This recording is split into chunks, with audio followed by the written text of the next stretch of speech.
all, guys, gals, and non-binary pals. Welcome to the newest episode of the Noobs and Knockouts Podcast, brought to you on YouTube, on Spotify, on Google and Apple Podcasts. I'm Austin. I'm a knockout, watch a lot of wrestling. I'm David. I'm a noob. Haven't watched nearly as much wrestling, and I swear to God, if on Monday I see that goddamn Deadlock has no, we're not doing. We can't do this. We can't publicly call them out.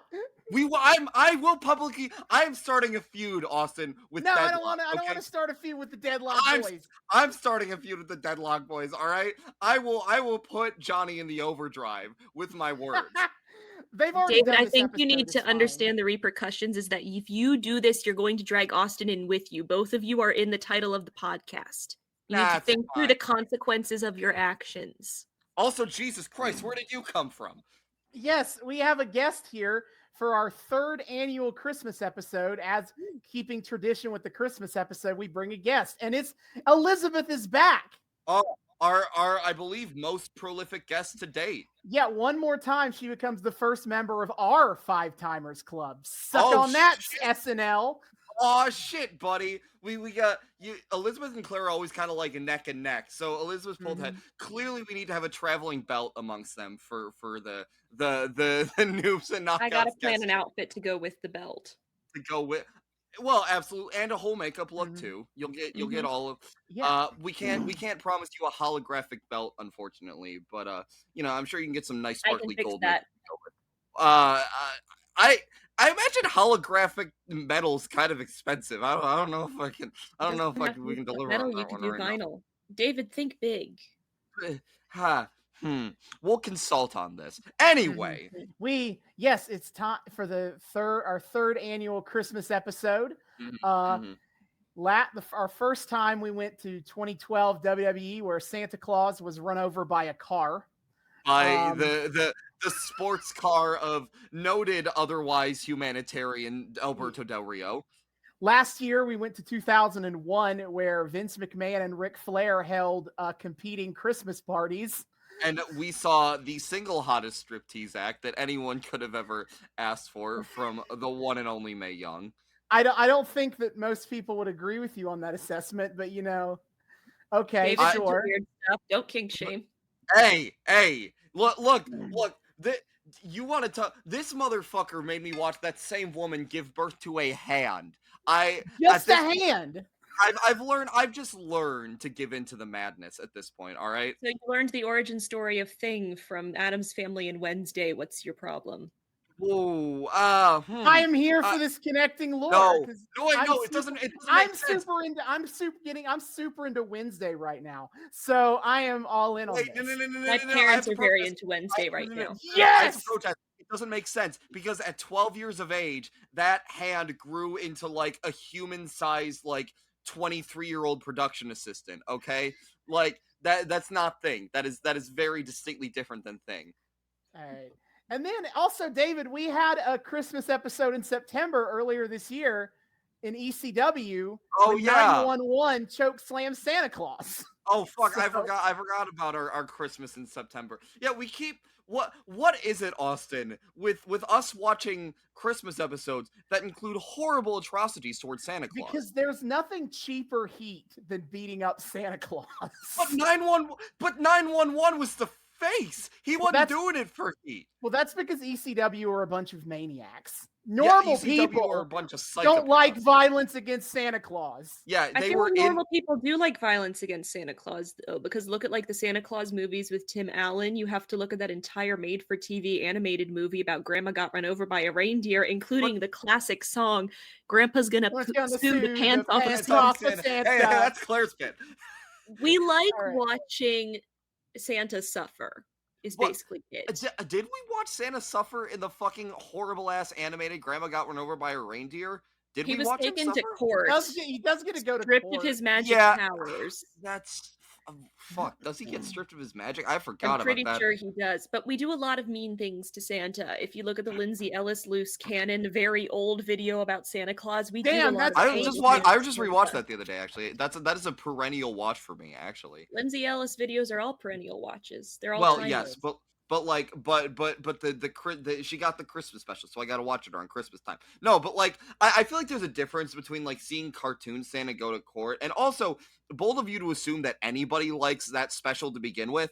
And how dare you? It's so bad, it's good. I can't even. It just hurts me, and not in a fun way. It's so shit ass. It's amazing. No, Oh, it is the Christmas version of Romeo and Juliet sealed with a kiss. It's so bad that it transcends badness and becomes good again, and there's also music. okay. Well, then I was gonna say you just deeply offended me by putting it in a category with The Room, but there isn't music in The Room aside from that one horrible like stock score they play over and over and over again. So I actually can't make that comparison. No, The Room is its own separate thing. It's art house bad. I am more in the vein of this was made for children and it sucks bad. Oh God. Secret of Nim 2, suffering. Timmy to the rescue. Nothing but pain. Nothing but pain. All right. So let's get to what we're gonna watch tonight. Then this is and whether or not it includes watching Santa endure physical harm in some form. Well, this is our first annual Christmas episode outside of the WWE. David, what? We're not watching Raw. We're not watching SmackDown. Oh? In 2007, we're watching TNA. Oh no. Wait, oh no. Christmas at TNA sounds like a weird fucking time already. Okay, so for Elizabeth's sake, I'm going to be doing a lot more explaining of stuff than I otherwise absolutely. might. Because our Christmas specials are notorious for being some of the most noob friendly. You'll love to see it. Incredible. TNA was the number 2 wrestling company in America for most of the 2000s. Mm-hmm. Because the people naming the company are crass assholes. They named their company Total Nonstop Action, which of course shares the same acronym as TNA, tits and ass. Yes. Yeah. That's a baseline for you. Great what to start going into this. Yeah. They know their demographic. They very much know their demographic. This is Elizabeth. Their biggest home was on Spike TV. Oh, yes. They know what they knew. Wasn't Spike TV also where fucking 1,000 Ways to Die lived? I think so. That it fits perfectly. Also, Elizabeth, I'm pretty sure we've shown you this video or you've seen it at some point. This is where that really famous like promo comes from, where you have the wrestler screaming about the math of why he's gonna win because he's a genetic freak and he's not. This is where that one comes. This is where that comes from. It's the same people company. not understanding science on purpose. Yeah. Or well, in this case, it's more math, but that too. Genetics is science, though.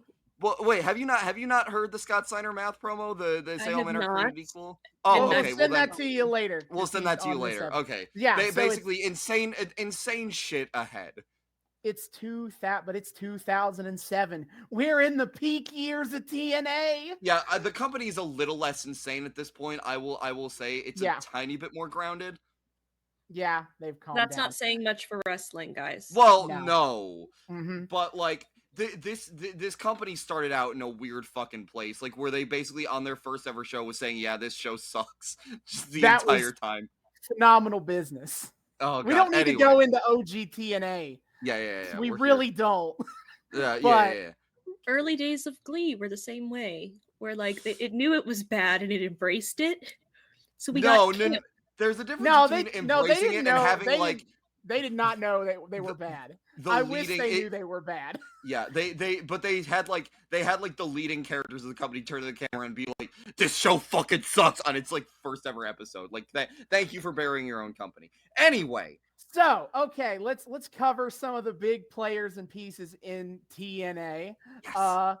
That's a good one. They have 4 championships: the World Championship, the X Division Championship, which is basically where all the dudes who know flips get to wrestle each other and do flips. Yeah, the small cruiserweight boys.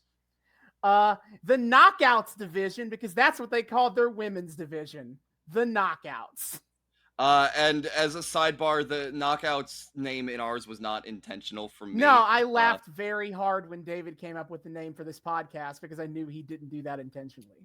Yeah, so we accidentally have a sexist reference in our name. Whoops. I would I mean, I expect guess- nothing less. I mean, I guess Wow. it's better than oof. I mean, I guess it's better than the WWE calling their women's division the Divas. The Divas. But you know, it's far better than the Divas, both in terms of naming and in terms of presentation. Like, at least the lady wrestlers here actually get to do like real wrestling kind a of. couple of them do. Yeah, okay, So, it's better than the Divas. There are two kinds of women's wrestlers in the Knockouts division. The ones who are taking wrestling very seriously and the ones who are even more playing into sex appeal. Well, yes. But again, better So than the the history Divas. of women in wrestling continues to be fraught, and if I think about it too hard, my brain will start to hurt. Yeah, Yes. when I spoke about the potential of cringe, me dying of cringe with Elizabeth being here, is almost entirely about the Knockouts division. That's fair. That's fair. We haven't exposed Elizabeth to the worst of the Divas yet, so this is no. On tread ground. And last time she was here, we were all here for like Squad W lady empowerment. So whoops. And this is not that.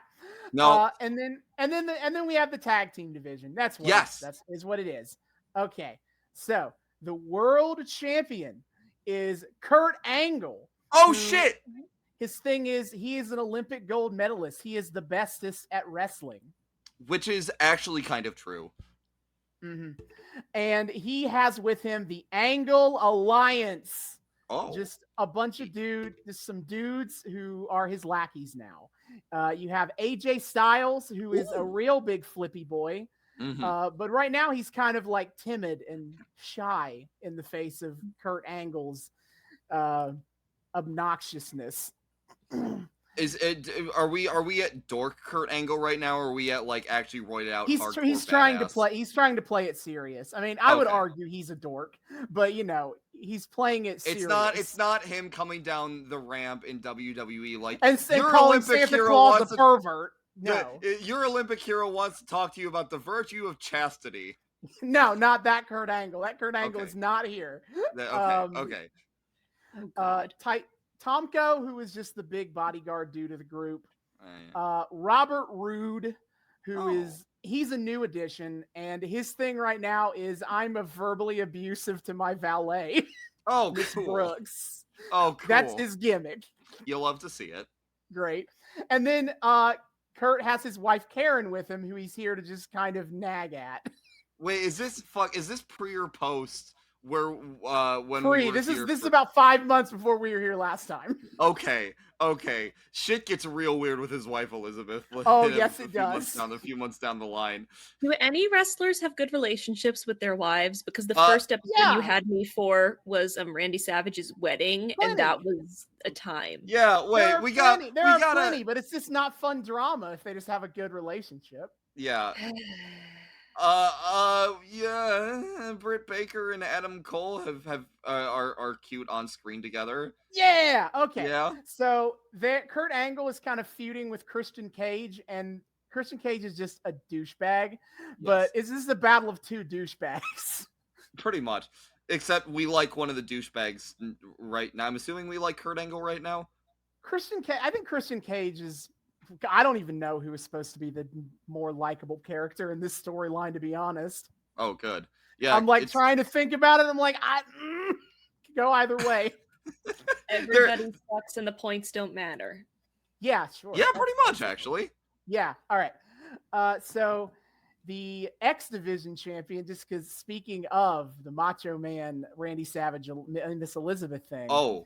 The X Division champion is Jay Lethal. Yeah, okay, I was going to say. His gimmick right now is he is doing a Macho Man Randy Savage impersonation. Yeah. Called Black Machismo. Yeah, his whole gimmick is that he's Randy Savage, but he's black. He's just doing a Macho Man. Yeah, that's his whole... And man, he's in his own love triangle because SoCal Val is his Miss Elizabeth, and Sanjay Dutt is the Hulk Hogan of this situation. Sanjay's here?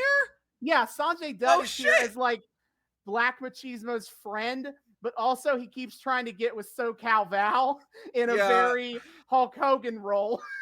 Yeah, I find it also kind of prescient that a man who built his early gimmick off of just being Randy Savage, is also known for not having great IRL marital relations.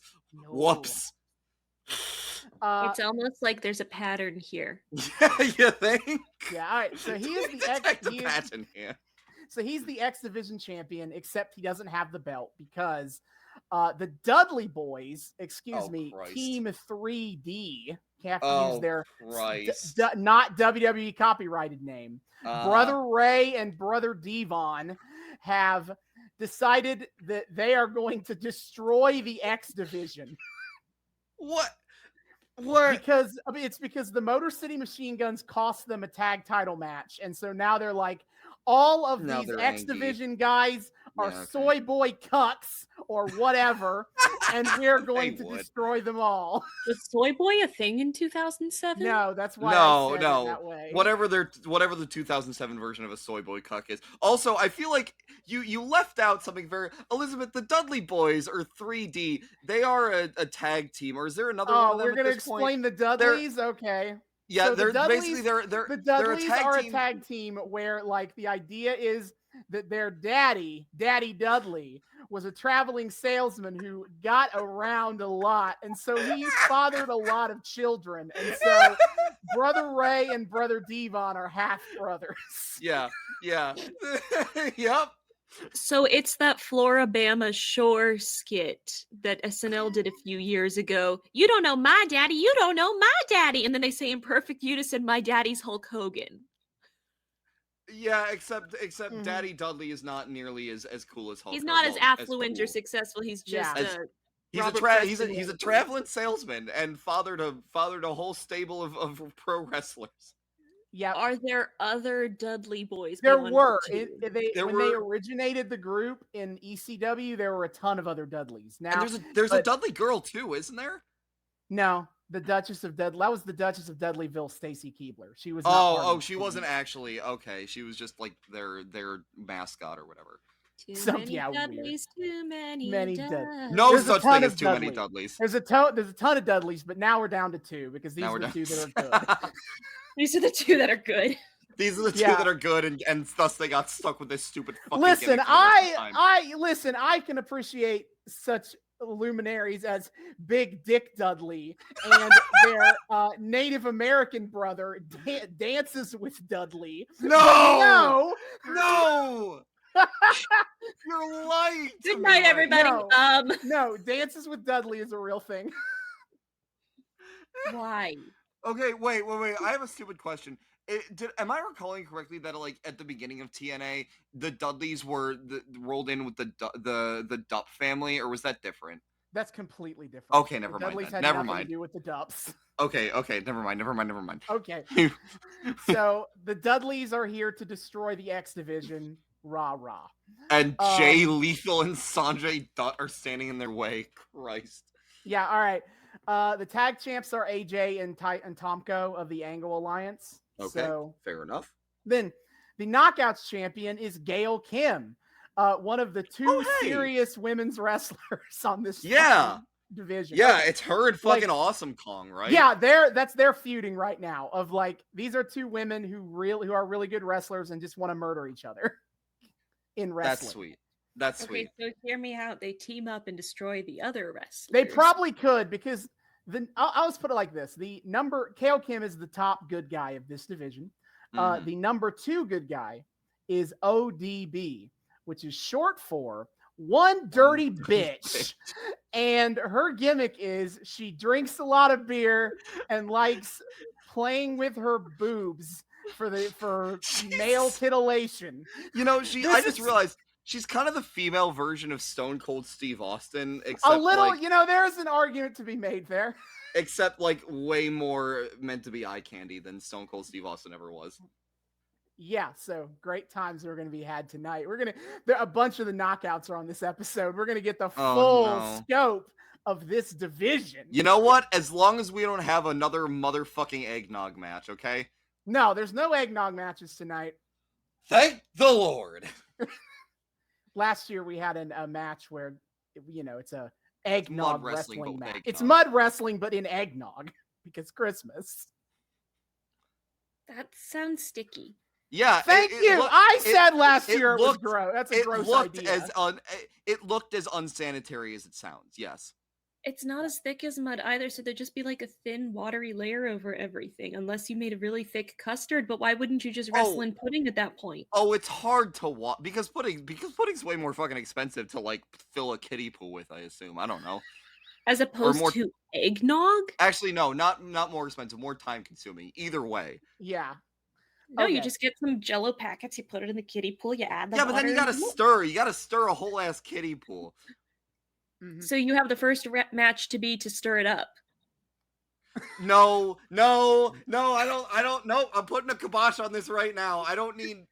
I'm just thinking that logistically they could have handled that a lot better than they did. God damn it! Probably. The queen of backstage efficiency has returned to Noobs and Knockouts. Everybody rejoice. All right.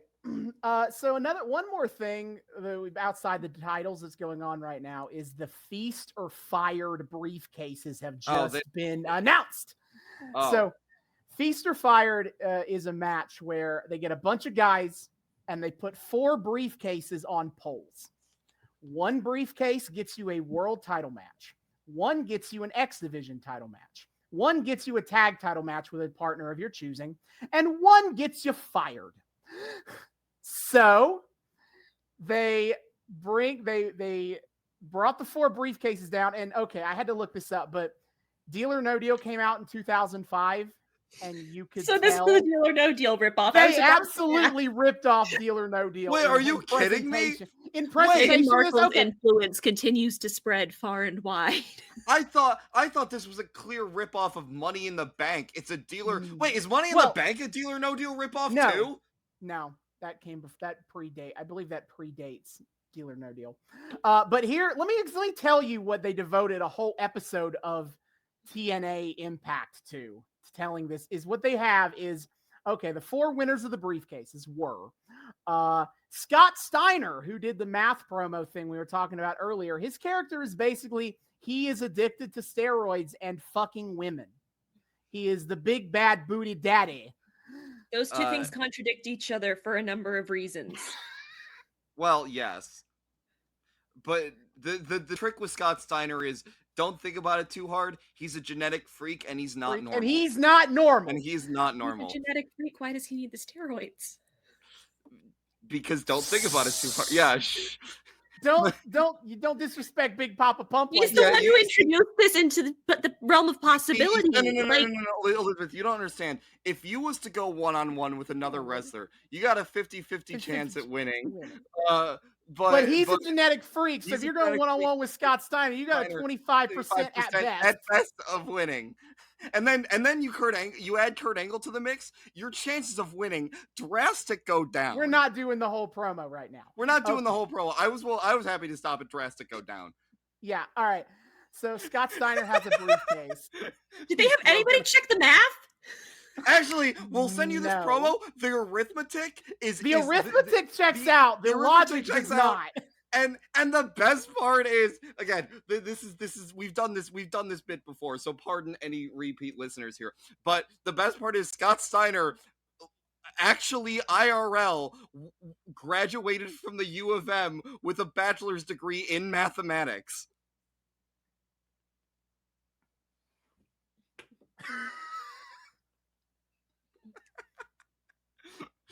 Damn, we should have had Elizabeth on for the math promo episode. We should have, I think.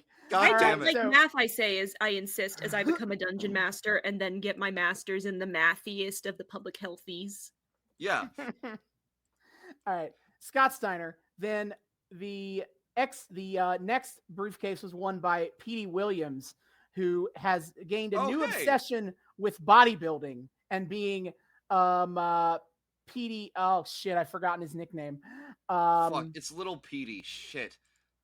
Yeah, but he's suddenly obsessed with how jacked he is that he's going to team up with Scott Steiner. Yeah, he's now Scott Steiner's little protege. Not yet. He came up to this on his own. He will come together with Scott later. Then the one briefcase was won by BG James. David would know him as the Road Dogg, Jesse James. Basically, in WWE, there was a tag team called the New Age Outlaws, Billy Gunn and Road Dogg Jesse James. Yes. They came to TNA, and their whole gimmick became, fuck the WWE, fuck Vince McMahon. In fact, their tag team name was the Voodoo Kin Mafia. Man, which has VKM, the same initials as Vince McMahon. K. McMahon. Also, they have a manager who is the Voodoo Queen, Roxy Laveau, who is the whitest girl. She is the whitest girl from Boston you've ever seen, but she's the Voodoo Queen. And it's like, this gimmick wasn't even about voodoo. That was just in the name. Where does it rank? Is this Live and Let Die? Is this the Roger Moore Bond movie, Live and Let Die? No, Austin, I gotta ask, where does this rank as compared to Muhammad Hassan, the sympathetic, oppressed Muslim turned angry, embittered terrorist played by an Italian man?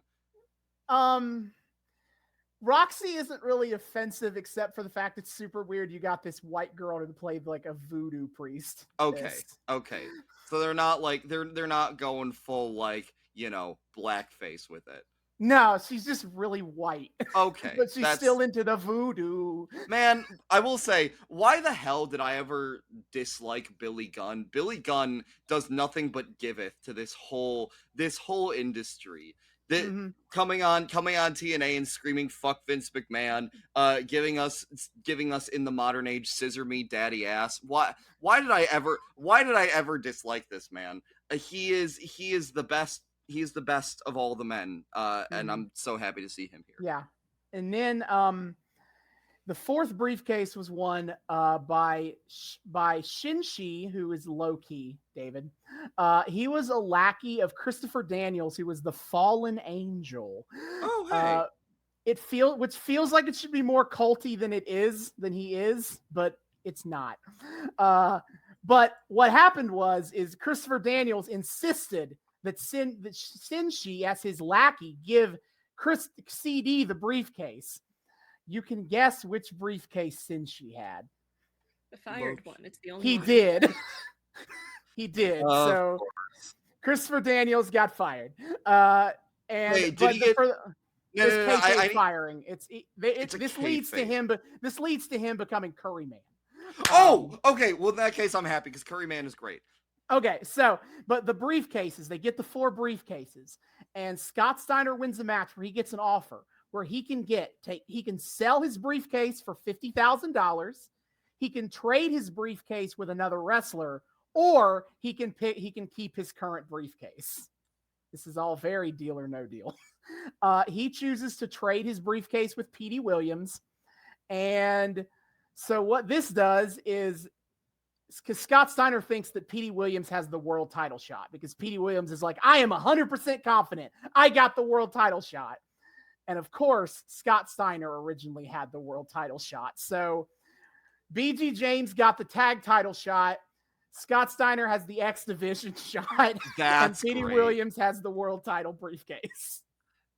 So is this what gets Steiner in league with Petey Williams? Yes. He like trades away his shit and he's like, hey, Petey. Yeah, this is basically how this starts. Nice. Who else should I bring up? Other assorted, I'll call it other assorted characters that you should probably know about before we watch this episode. The main authority figure is Jim Cornette, who is a crotchety old boomer turned into a character. I like him on screen, but man, he's a piece of shit. Yeah, and he has a total doofus for an assistant named Matt Morgan. Okay. The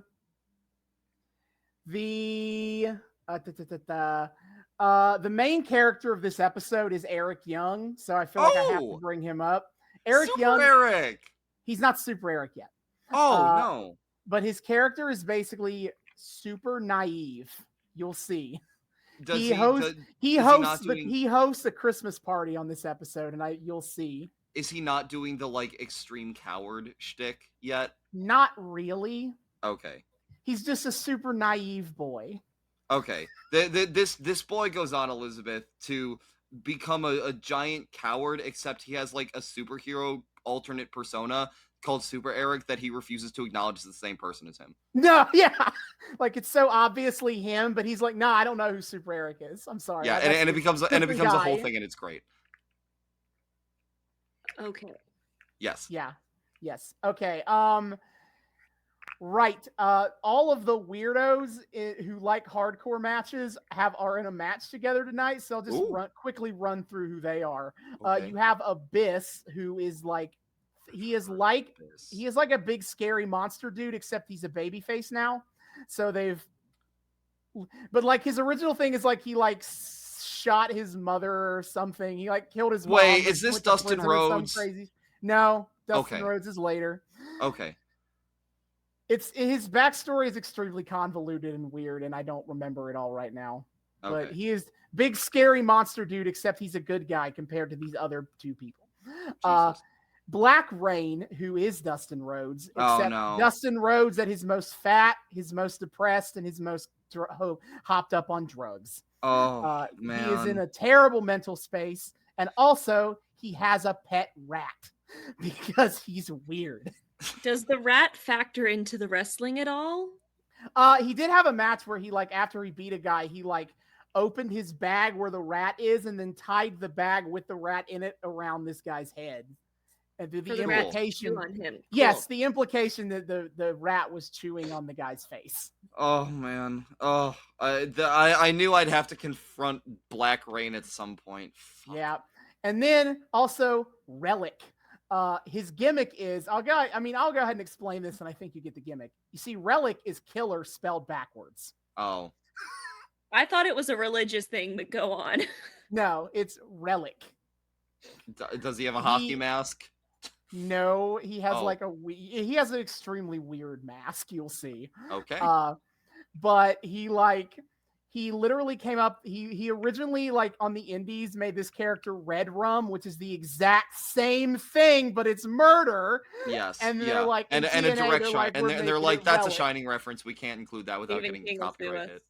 Yeah, no, we can't do that. So we're gonna do Relic. Okay, fair enough. Samoa Joe. We have Red Rum. We have Red Rum at home. Yeah, we have red Rum at home. Relic. Yep. All right, and then Samoa Joe has now entered his stage of, like, I am worth this. This company is a bunch of idiots. Pay me more money because I am worth it. I will not wrestle until you give me more money. Is he with Kevin Nash right now? Vaguely. No, okay. It's not like it was when we watched, but it's okay. Samoa Joe is great. He's just cool. Okay, I think I've hit all the things I need to hit for this episode. Delightful. So, if you want to watch this episode, what we're going to watch is Impact through Impact Plus, which is TNA has since rebranded to Impact Wrestling. And they have a streaming service, $7.99 a month. However, Impact also has a ton of content free on YouTube as a way to sell the streaming service. And as a matter of fact, the episode that we're going to watch tonight, the December 20th, 2007 episode of Impact Wrestling, is completely free on YouTube in full. That's sick. You'll love to see it. They dared to call this episode the greatest Christmas episode ever. So this high bar is wait. I need of the greatest Christmas episode of TNA, of wrestling, or in general. I think of wrestling, I think, is the implication. You know what? The bar's kind of low right now. I'm willing to give it I'm willing to give it a fair shake. David, are you saying eggnog wrestling isn't your thing?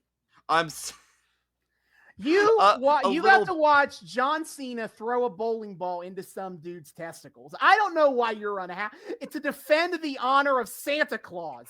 I don't know what problem you have. While he screams for Santa! And so clearly we have to beat up Santa so we can avenge Santa. I think I'm getting this now. Well, we have to accidentally run over Santa with a sports car, but yes. Yeah. So we are going to be watching this episode of Impact Wrestling. Feel free to join us, and we'll be back in the back half to discuss the December 20th, 2007 episode of Impact. Delightful. Woo! And we are back. We have finished the December 20th, 2007 episode of TNA Impact, labeled as such the greatest wrestling Christmas episode ever. Yes. I feel like it's important to emphasize that you said that they were advertising it as the greatest wrestling Christmas episode ever. I thought this meant that, like, in the description of the episode on YouTube, they called it that as part of their flavor text. Oh no, they included it in the title with a question mark at the end. It wasn't a declaration; it was posed as a question. Hey, you don't want to be too arrogant and be like, you gotta leave room. It's for like people they were to posing a disagree. thought experiment. Like they had this thing that they wanted to put out into the universe, but nothing else reaches that level of intellectualism. So I'm wondering if they did it on accident. They were collecting data, and or they just felt really insecure about this one. This is I don't know. I think this is about as intellectual as TNA gets in 2007 or ever. So again, we haven't gotten to Scott Steiner's math lecture, so there it can go higher. So Elizabeth, this Yeah. is your first time on this podcast doing a modern episode of wrestling TV. Well, no, she just because we technically had like the shit with the AEW, But that was like a Eliminator. YouTube thing of That's just fair, matches. that's fair. This is a proper episode of cable wrestling television. So in I think it's important to 2007. ask Elizabeth, how you doing? Why didn't they just climb the ladder? I can't wait to talk about that. I mean, we cannot could talk believe about the this is ableism and the sexism and the racism and Hey, everything. we have to get yeah. there. Hey, we have to do all that first, and then we can talk about ladders. We And then could we- talk about the fact that Santa is apparently Shrek for some reason. We'll That's talk apparently about that too. canon. There's so much to say. This episode provided us with just a wealth of content. We could This- talk about SoCal Val apparently being worth less than $5 since the dude asked for change. That's weird. We could To be fair, at least Bubba Ray Brother Ray, excuse Brother you. Ray Divine is a heel there, so at least he's supposed to be not likable when he says that. At least, can't we be douchebags without demeaning women and minorities? well, Let me check my notes on that. No. That is in fact not allowed in early 2000s wrestling, Absolutely not. or in a lot of places actually, in a lot of wrestling. Yeah. It's just Let's just go and Let's power slide on right in. through.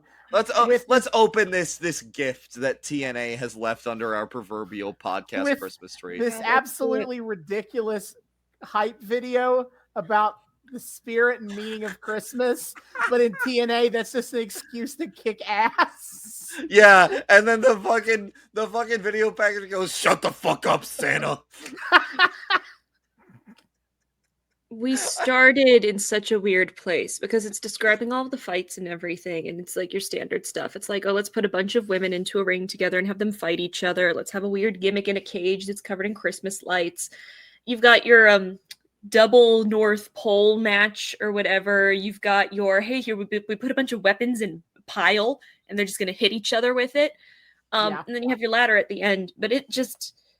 throughout, you're having to watch this fucking Christmas party, and it is the saddest Christmas party I have ever seen in my life. Okay. I'm Yeah, confused alright. as to who's hosting because Eric Young is described as the host, but then Matt Morgan, I think, was his name. Yes. Yeah. Yeah, Who's the one paying for the party. So whose party is it? Yeah, Well, I got okay. confused about that too. All right. So as was more common in TNA than it has been in WWE, is that TNA likes to do these kind of like A plots of a thing they just keep coming back to all night long. And tonight is the Eric Young Christmas party where he is. But is it his party? He's apparently not paying for it. TNA is paying for it, but he's hosting. He gets to host it for some And his reason. family's there, but like, then It's funny too. Why is Samoa Joe so mad about the party? Like, because We'll wait to get to him. Well, oh yeah, we got to build up to Joe. We got to build up. Joe. We got to follow the bits here of this Dun. party. There's too many So, bits. Eric, Jerry Borash here, interviewer here to talk to Eric Young about this party. And Eric, he's just so excited because Santa is coming. Santa's going to be here. But man, he introduces his family. There is a silly song with Larry with that exact plot. And it came out before this, so I'm pretty sure that means TNA is copying VeggieTales. I should have known you would bring VeggieTales into this somehow. Oh, of course. We've had Larry Elizabeth. the Cucumber is waiting for Santa. He's waiting for Santa. He lets in a bank robber and a Viking, but he slams the door on a guy from the IRS. Look it up. I feel like phenomenal. Eric Young would be perfect casting for like a live action Larry the Cucumber. He was wearing green. I think that's He part was of wearing what green. made Yeah, the it's a vibe start. so much. It's a start. Yeah, Eric introduces his family, which includes like 2 sloppy looking dudes in overalls. Wait, were those not like TNA staples? Were none of these people like TNA staples? No, not Everybody that I'm seemed aware of. confused about who they were, so I'm wondering if they were actual family members or if they were like people they were considering bringing on. TNA filmed out of Universal Studios in Orlando. And so I just kind of assumed that whenever these random extras were here, they just pulled people from the park. Yeah, I could see that. That's what the Today Show does whenever something comes out. Like, I'm pretty sure they did that when a Minions movie was coming out at one point in time. Mm-hmm. Oh my god. Yeah, so we have two really sloppy dudes in overalls. We have and then this woman is sitting here with a lemur. Kimberly the monkey girl. It's his sister, Kimberly the monkey girl. Fun fact, David didn't know that lemurs are types of monkeys, so he spent the entire episode being pissed off that the monkey girl had a lemur. Shut up. Classic David. Classic David. Fuck off. You thought I wouldn't bring that up? David, it is our job to humble you as your friends. I'm so nice. I sit here admonishing you for self-deprecation, and then you're just like, yeah, fuck you. David, you could do it to me, except I am the one in control of this podcast, and therefore I make sure I'm never wrong. Oh yes, I forgot. Oh yeah, I forgot our whole segment about how I have too much power on this podcast. You do. You have too much power over this podcast. I'm gonna take over. Yep, gotta be just brought down a few more pegs. Why not? Okay. That's tonight David learned. You have your family and your boys to make you feel good about yourself. Bold of you to assume that either of them do that with any regularity. Your parents are great. I like your parents. Your parents are delightful. Nice. Wait, Brian, if you're listening to this episode, Dad, I'm sorry. I didn't mean it. Sometimes he listens to the episodes. So your brother blows off literal months of work that I put into Mighty Morphin Oops All Rangers, but nobody's perfect. Fuck that kid. It's fine. But it's not like I spent forever researching this TV show that I've only seen one episode of. and almost rage quit at the sight of Rito Repulso. My favorite thing. Anyway, we're not here to talk about Power Rangers. The first guest is here at Eric Young's party, and everyone rings the doorbell, and every single time he's like, Santa! And then they just come in, and it's not Santa. Yeah. Which raises the question, why do they ring the doorbell? Why couldn't he have made somebody open the door? Like, the logical inconsistency. Well, the problem was he didn't have enough people to service this party until later on. No. Here's the real answer. It's the Timmy's dad thing, except in wrestler form of I am showing respect to you as my coworker by ringing the doorbell, and then asserting my authority as someone who wins more matches than you by coming in anyway. Then you would hear the door open at least, or get smashed through. I'm convinced there is no door because you hear the doorbell and they're walking through before and Eric. You never hear the door. Do they not have a stage manager there just being like, go? It's TNA. I don't think they do. Yeah, no, fuck that. But yeah, Universal we're here Studios has to have stage managers for their shows that they put on. Why wouldn't they? Also, where there is none. They've constructed this set to look like Eric Young's stately manor ? And there's also I just want to point out there's also a butler, and there's all this there's clearly a butler there, and all this talk of like servicing other guests. The butler does not get involved in that conversation once. No, it's just the women wearing literal lingerie. Yeah, We'll absolutely. get to the servicing, all right? It's Angelina something and Velvet something. And Angelina Love and Velvet Sky. Velvet Sky. Yes. Okay, so the first person to come walk through here is Uncle Leo, who is played by Bushwhacker Luke of the Bushwhackers, a wrestling tag team from the early 90s. Yeah, wait, didn't they have they were the Australian gimmick, right? Yeah, their gimmick was their Australian weirdos. Crocodile Dundee sort of vibes, yeah? No, that's a different wrestler. That's a different wrestler who is Crocodile Dundee. These Well, guys are just like, oh, yeah. So even Australians are not exempt from being viciously mocked by. Oh, hell no. Well, I guess actually these guys are New Zealand. I shouldn't make that. I shouldn't get those confused. They're from New Zealand. A bunch of Australians and Kiwis are gonna come for you. Racist. It's fine. Nobody watches. Nobody from there watches this podcast. We're all safe. the Kiwis who watch Noobs and Knockouts.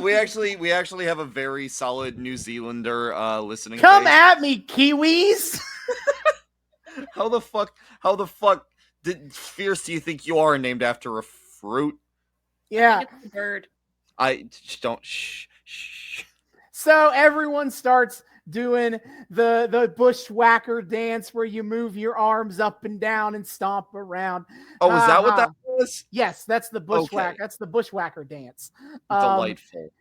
Then we cut back to the ring, and Matt Morgan is in charge tonight because Jim Cornette is on vacation. Well, Jim Cornette vacation. is on assignment. What assignment? Sure. We don't know. What assignment is he on 5 days before Christmas? Who knows? The assignment of getting drunk on alcoholic eggnog, baby. He could have done that at the Christmas party, though. This is true. Yeah, ODB was running the bar. Okay, but do you really think that Jim Cornette has any respect for any of his work? He has nothing but contempt for these people. Fair. So Matt Morgan basically invented. They intro the 5 matches on this show 3 fucking times. It was kind of obnoxious. And they kept repeating themselves and backing up. I'm wondering if anybody edited the script. It's hard to say. Yeah, probably not. But and of course, all the matches have these cheeky. I will appreciate the fact they actually committed and made a Christmas gimmick for every single match. I did too. Most do not go that far. It's you get 1 match, maybe 2 with a Christmas gimmick. I mean, for the first one, the gimmick was we put holiday lights up on a cage. Oh yeah, everybody's coming in Santa suits and stuff. But that was it. Yeah, they're we don't have an actual gimmick for inside the ring, so it's purely aesthetic, motherfuckers. Yeah, all right. So this Matt match keeps talking about how proud he is of the lights. He keeps. I mean, they are very nice. The lights stayed up through the whole match. They did. Multiple people Matt slamming Morgan into the worked wall. very hard. Well, he paid someone not nearly enough money to work very hard to put those lights up. It's Clark W. Griswold vibes. They're not twinkling. I know, Art. Thanks for noticing. I would love to see TNA's version of National Lampoon's Christmas Vacation. Dear God. Christmas Vacation is a great movie. It is a great movie. We watch it every single year. Yeah, I have finally met someone who doesn't love the movie with abandon. But that's interesting. Yeah. I think it's more family trauma than anything else. Oh, that's fair enough. That's understandable. That is a valid reason not like that movie. Anyway, back to our wrestling that causes no trauma tonight. First match is an 8-man tag match, Christmas Chaos in a Cage. In the 6 sides of steel, we have the Rock and Rave Infection.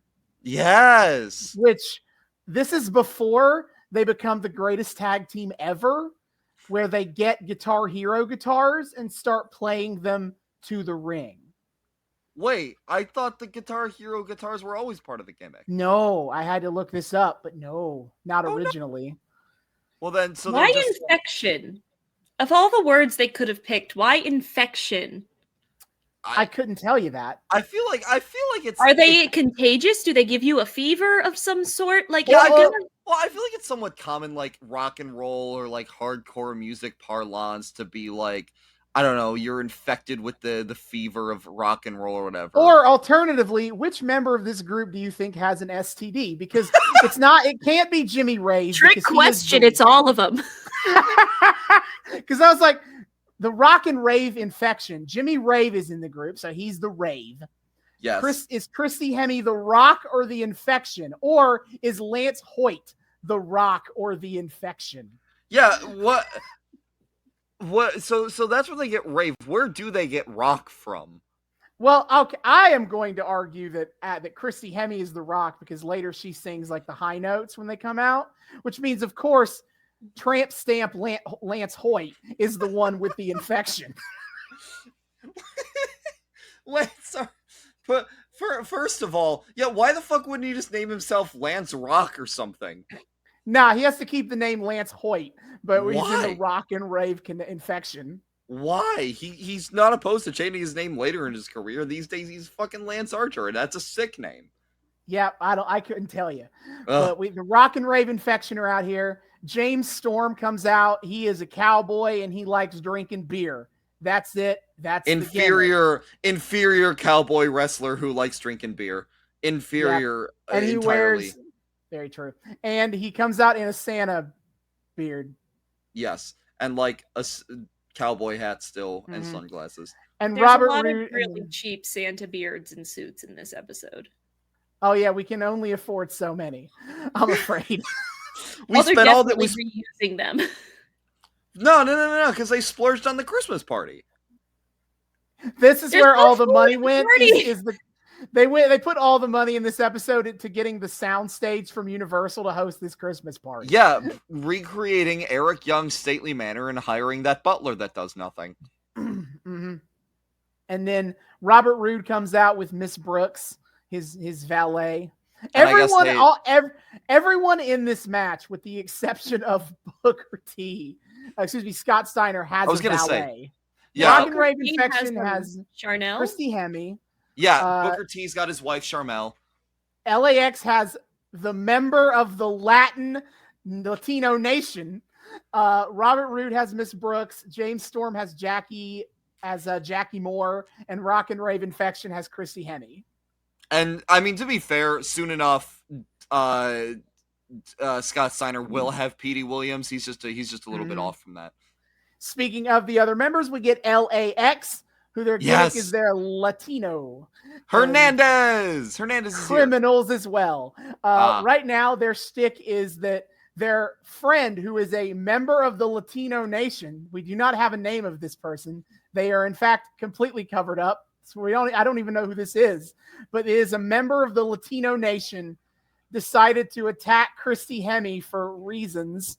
And Jim Cornette is like, hey, no beating up on a woman as a man. So you're on thin ice, pal. And LAX is mad about it. And this goes nowhere. I don't think it goes anywhere significant, no.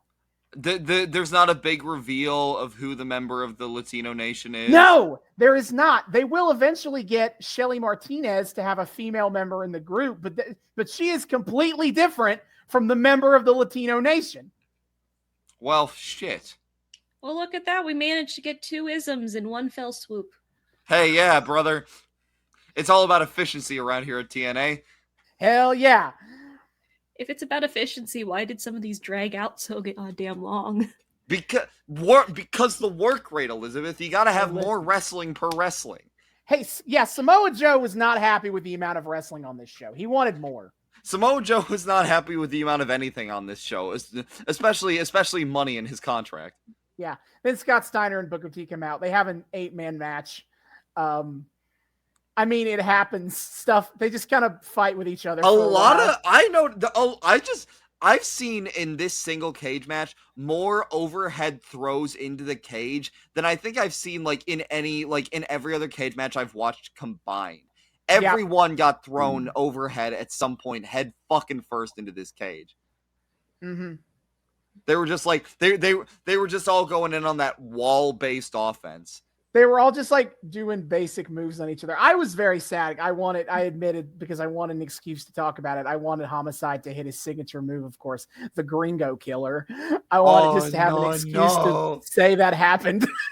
Oh no. I still hate that wrestling is what taught me why that term comes from. Why that term comes from. The fucking sucks for you. Yeah. Yeah, it was fine. Oh shit. There's one other observation I had about this. I don't know. It was fine. Yeah, literally the end of the match comes out of nowhere because like Christy Hemme like gets a thing to try to like, I don't know, help the Rock and Rave cheat, but I have no idea what it is. But she gets run off by the member of the Latino Nation. And then suddenly all 8 people are in the ring fighting each other, and then Booker T pins a guy and wins. Yeah, pretty much. It doesn't. Which props to Booker T being the only person to have a healthy relationship with his significant other that I've seen. Yeah. Booker T, aside from the fact that he's like these days just a hopeless simp for the Fed, like he's great. We love us some Booker T. All right, we love us. So we certainly love them more than fucking South whatever ends at Hog Wild in 90 whatever. Oh yeah, good times. So back to the Christmas party. Here is where we get the reoccurring bit of the Christmas party, where Santa is not here. Instead, we get Angelina Love and Velvet Sky, who are not yet known as the beautiful people. That kind of weirded me out. I just kind of assumed they always were the beautiful people. Yeah, what? No, they don't have that name yet. But their gimmick is, they're beautiful. I'll say it. They're here to service the guests. Yes. And course, maybe spread a little holiday cheer. They are wearing literal lingerie, people. Yeah. Like, that's stuff Buddy the Elf buys for his dad in Elf. That's what we're talking here. Yeah, that's the beautiful people. And of course, Eric doesn't understand what that means because his first response is, well, I'm the host of this party, so I need to be the one to service the guests. You know what? Like, I appreciate that all are welcome to service the guests at this party. And then it just stops being funny after it's said like 3 times, but they keep bringing it up. It's bold of you to assume it was funny the first time. There's no version of the servicing joke except for the one I just said about him being like, no, I have to service the guests. Yes, that I found that was funny. Cute because Eric Young's got great comedic timing. Yeah, but they try to like re-emphasize the point of what they're talking about, and he goes, "Oh, I get it. Like you can serve them milk and cookies." Eric, they're at this point they're just kind of like, yeah, fucking whatever. Okay, we're going now, and then. You guys were talking over this, so I don't know how much of this you caught, but ODB shows up now. And ODB is being her ODB self. And Eric Young comes up to her and she's like, hey, are you here to service the guests too? And her response is, what do I look like, a slut? Yeah. Yeah, it's a very ODB response. Yeah, and then she goes to work the bar. I have a very deep cut for what ODB reminds me of. So we may have discussed on here previously, I love Dungeons and Dragons and I love Critical Role. And back in 2018, Marisha Ray ran a honey heist for a lovely table of femme performers and everything else. And Mary Elizabeth McGlynn, who has done a lot of voice acting, if you watched the Carmen Sandiego that was on Netflix, she was the coach teacher, and she's currently the voice director for Legend of Vox Machina, which David watches and enjoys. So take that. Why are we throwing this in my face? It's fine. It's fine. I will also lay on this landmine for you, David, because Elizabeth has also infected me. Yeah, because I watched Dimension 20. To be fair, 20 is great. To be fair, I feel like we get our recompense by once every like, I don't know, half a year to a year or so, making Elizabeth watch wrestling with us. That's fair. It's an even trade. I'm just saying, I asked for D&D dice for Christmas, and you know whose fault that is? That is Elizabeth's fault. Oh my God! I have my click clacks with me in the shiny. Yeah. That's how you know she's terminal. She calls them click clacks. She calls them her click clacks. It's terminal, They're folks. So cute. I've got so many dice behind me right now. You don't understand. She's got an obscene amount of dice, guys. Yeah. Don't ask her about it. It's a whole thing. Anyways, back to what I was talking about. So ODB reminds me of, in this Honey Heist, Mary Elizabeth McGlynn played a character called Grizzly Bayer, who was the driver, and she's just like a southern hick. She's got a deep voice, and she is just here to be here. Now, if she was drinking more and had bigger boobs, that would be ODB. I can see how that would work. Look, I'm never one to get like hung up on this. Dear God, I forgot how massive ODB's tits are. And how much they love showing that off. We're showing them off. I'll tell you what. Oh my God. I forgot how much ODB's boobs She is were the most stacked woman here, and TNA will not let you forget it. I just remembered, she like swaggers around and is drunk and just likes kind of like hitting a bitch. I completely forgot about like the boobs part, and I'm like, God, man, this makes it so much less fun. So back at the party, after ODB goes to service herself at the alcohol, in comes Awesome Kong, who I don't know why she's here. I don't either. Awesome Kong does not interact with anybody else at this party unless forced to. She doesn't seem thrilled to be here. It feels like she is that person in the fan fiction who's been told if she wants to get that promotion, she has to go to the holiday party, cue the enemies to lovers plot. But like, Awesome Kong doesn't need to win favor to get a promotion. She just has to beat people up. Apparently, attendance was not mandatory. So I just don't understand why she showed up for this party. But she shows up, and of course, Eric Young also asks if she's here to service the guests. And she's ready to kick his ass, and it is glorious. Kong says nothing and just death glares at him. And eventually he talks around to being like, okay, we're not doing that. Bathroom attendant. We need someone to watch the bathroom. And for some reason, she's like, okay, I'll do that. Yeah, she just kind of glares and lumbers off. And I guess it's just an excuse for her to not have to interact with anybody. But she could just leave. Listen, there's a stunning lack of logic to her being Awesome here. Kong, blink twice if you're being held against your will at this party. See, blinking would show weakness. That might not be the best way to do it. This is true. Awesome Kong would not want to show weakness. Yep. Awesome Kong is strong and strong only. All right. Awesome Kong definitely. Awesome Kong. Great. Now we head back to the ring where we get Team 3D dressed as Santa Claus. Yeah, okay. Johnny Devine dressed as an elf. Jog my memory here. Wasn't Bubba Ray Dudley the Santa Claus at the Vince McMahon Christmas party at the episode we watched last year? He was. Yeah, I thought that was Bubba Ray. Listen, he is a fat white dude. He gets brought in to do the Santa bits. It is my headcanon that this is the exact same Santa suit he was wearing at that party. It's his own personal property, and he just keeps it. Actually, I wouldn't be surprised if all the Dudley family just happened to each have their own Santa suits, and this was just like a whole thing they had going on around Christmas time. I feel like that would save time because then they wouldn't have to keep getting ones that like didn't fit super great or that they had to hem the pants. You get it to the length you need, and then if you have an elastic waistband, you can gain and lose weight as needed. So yeah, pretty much. Party on. I'm just imagining a swarm of Dudleys in Santa suits right now. Oh yeah, ooh, that's terrifying. So Don, I don't write a lot of commentary. It's not like there's not as much inane stupidity. But I do get Don West saying that Brother Ray makes Santa Claus look skinny. Yeah, I had that too. No.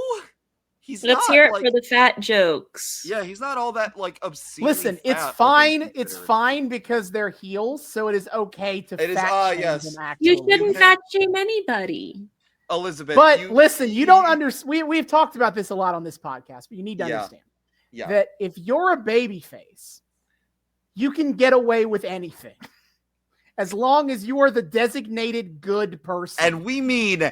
Anything. We've watched an episode of wrestling once where a babyface kidnapped the son of the boss, and it was framed as like the morally right thing to do. Okay, but was the boss Vince McMahon? No.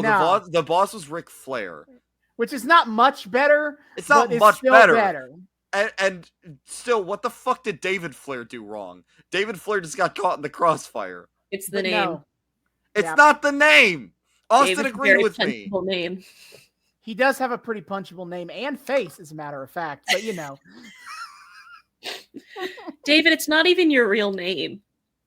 It's Damn, that's my rude. name all the same. Neither of you go by your first names. That is Yeah, I really know. funny to me. I And I know. told Curtis that the other night, and he was just like, "Are you lying to me too?" plot Dude. twist: none of our friend group goes by their first name. True. I think True. you're just I think you're the only two. We're the only. Let us believe. And I live with someone who goes by his middle name too.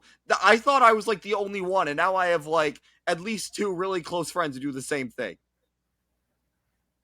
It's pretty cool. Yeah, to go by the middle name but- boys run this show over here. Yeah. It's a great Okay. time. Anyway, But 3D are in the ring, and I wrote Brother Ray sounds like Santa from A Christmas Story. yes, he does. I noted that too. Also, I wrote down a few Elizabeth quotes while we were watching. The first gem that I got was while the Dudleys were making their entrance was, "Is everyone drunk?" Which probably. Potentially, I any wouldn't be any surprised. number of people could be drunk in this show. I'm would so not. glad you wrote down Elizabeth quotes because I did not. Yeah, no, you had some bangers. I had to give them a shout. And what's great about this audience, there is an arc to be had, honestly, with the Elizabeth quotes here, because so far Elizabeth's had like a pretty okay, Elizabeth's seen some weird shit on our show. Like, you've listened to the Hulk Rules album, you watched the Randy Savage wedding episode, but then like you got like what we advertised to you as real wrestling in the form of the AEW Women's Eliminator Tournament. So you kind of got to see like what wrestling's kind of supposed to be in its purest form.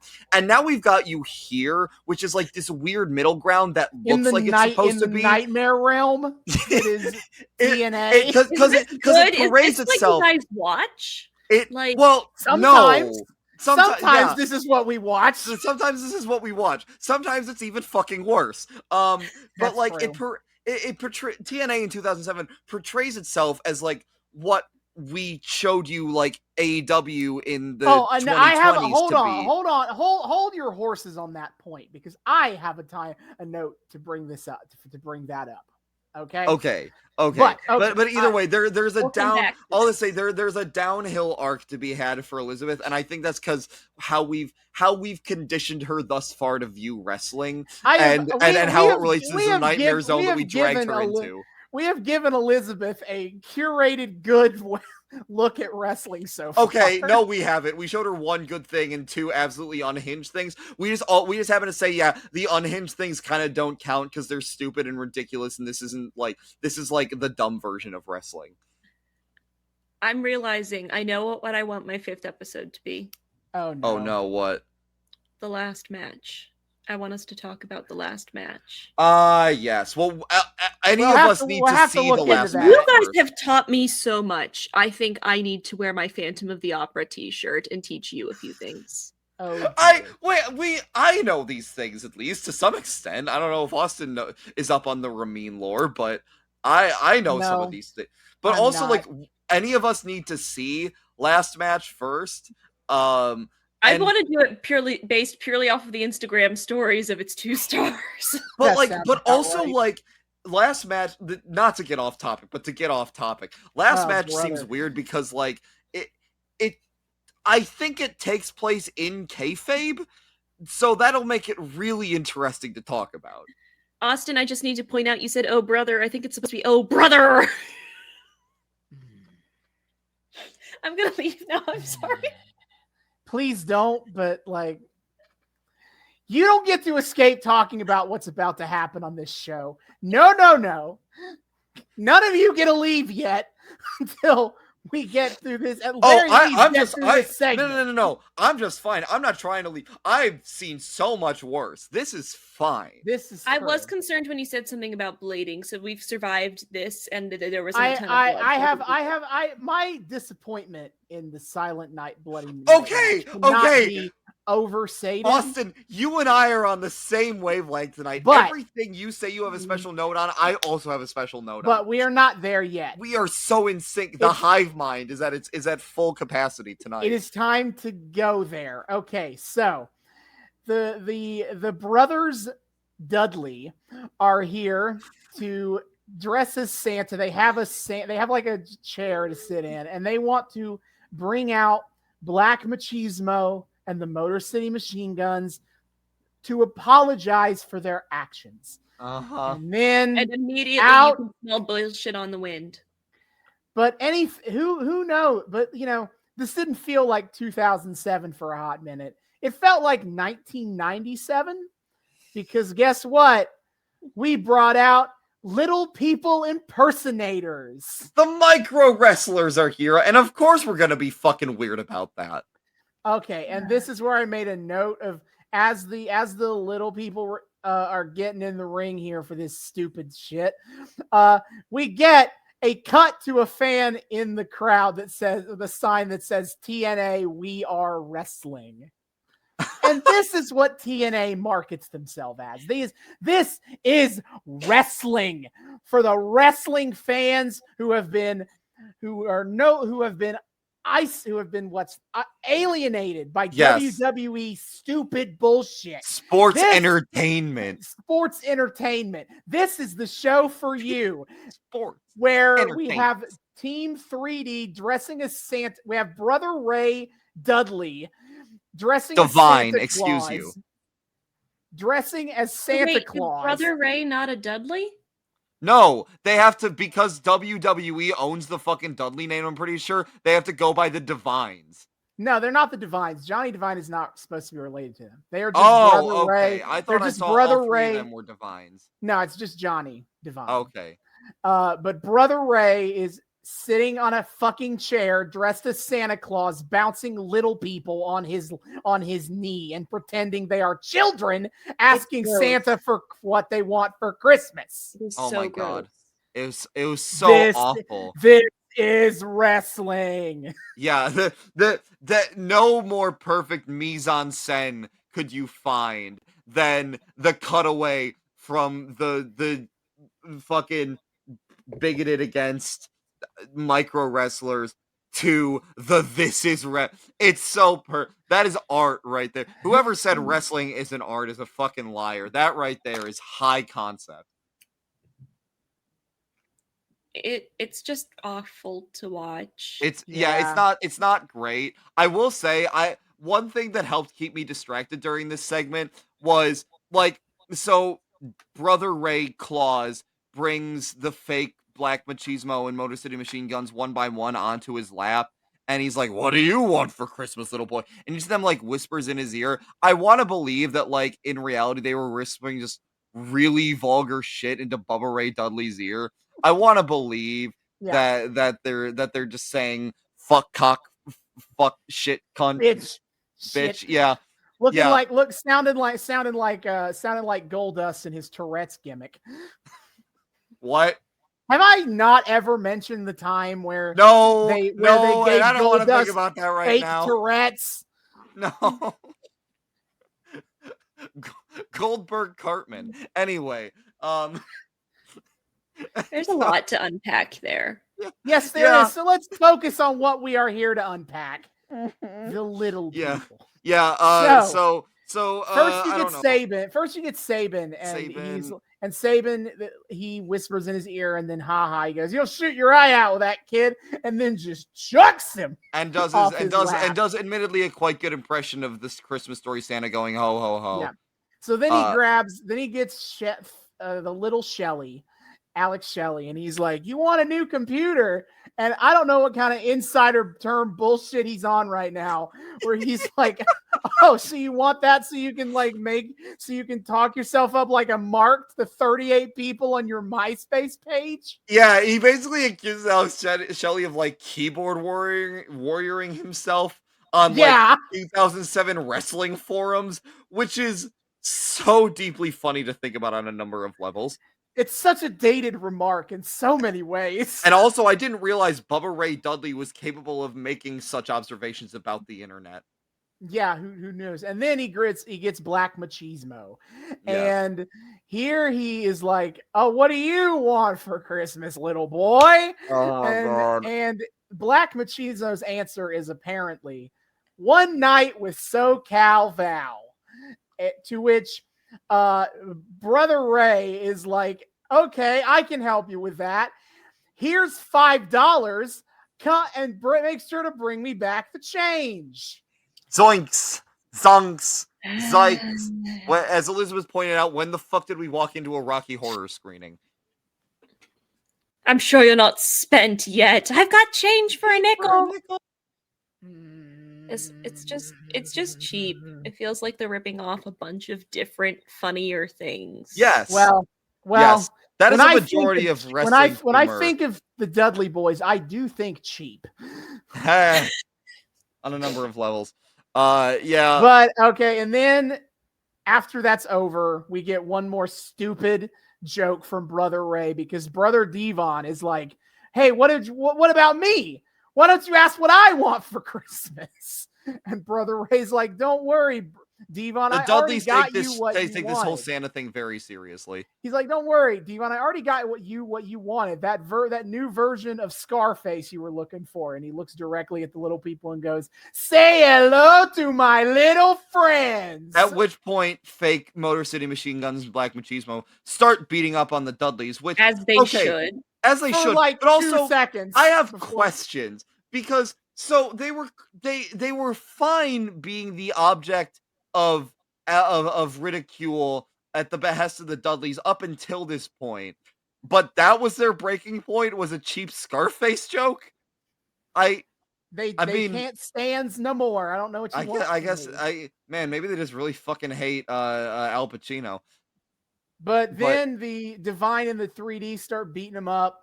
Yes. And then out comes the real Motor City Machine Guns and Black Machismo. Yes. And also, where the fuck is Tajiri Claus when you need him? Jesus Christ. I don't know where Tajiri is in 2007, actually. Well, he should be here in a Santa suit beating up Bubba Ray. True. So everybody should be in a Santa suit beating up Bubba Ray. True! That's for true. So Chris Sabin is like, we were supposed to have our match later, but let's do it right now. As you do. And so we cut back to commercial break. And so, okay, this match is a two North Poles match. Where a double pole match, yeah. A double pole match. So what the idea is... Would it just be the North and the South Pole? You're overthinking the concept. Yeah, how can you have two North... Okay. Shut up, is what I got to tell you that. So the idea is that they have a future match on pay-per-view. Yes. And the winner of this match will determine what kind of match it will be. And each version obviously favors the other team.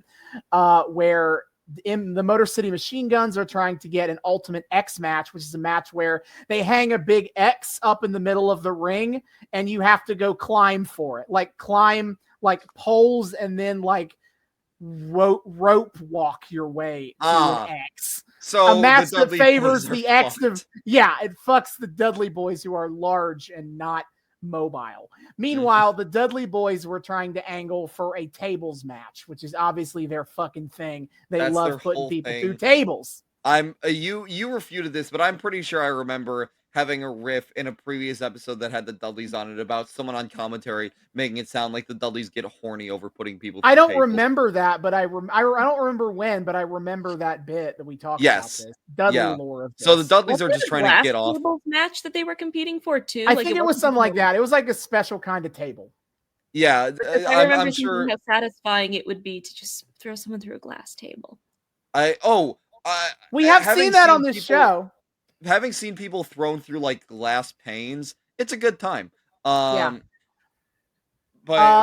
this match is fine. Everything on this show is match-wise is fine. Yeah, they're all fun and technically competent matches. Just everything that's surrounding it is fucking stupid. The Motor City Machine Guns were here to like look cool as shit.